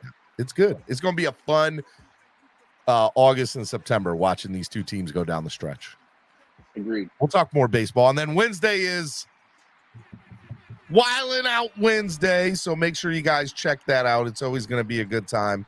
And I think that's it. I think I got everything here. Trying to get some other cool guests on. Nicky Smokes will probably come on sometime this week too. If not this week, next week. I told him I wanted him to get settled in. Go check him out today at Barstool. Go support the man. Tell him I sent you. Say Steven said to come here and say hello. And make sure he sees it. There you go. Any other thing, Lewis?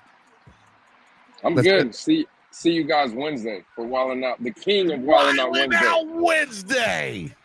Love y'all. Peace. My intuition is to trust the coach, he holds the gift. He knowing when to go with fits. So we knowing when to switch. This year we got the golden pick. Time to see what that pick about. Bad vibes get sent out. Only fans up in this house. We been waiting.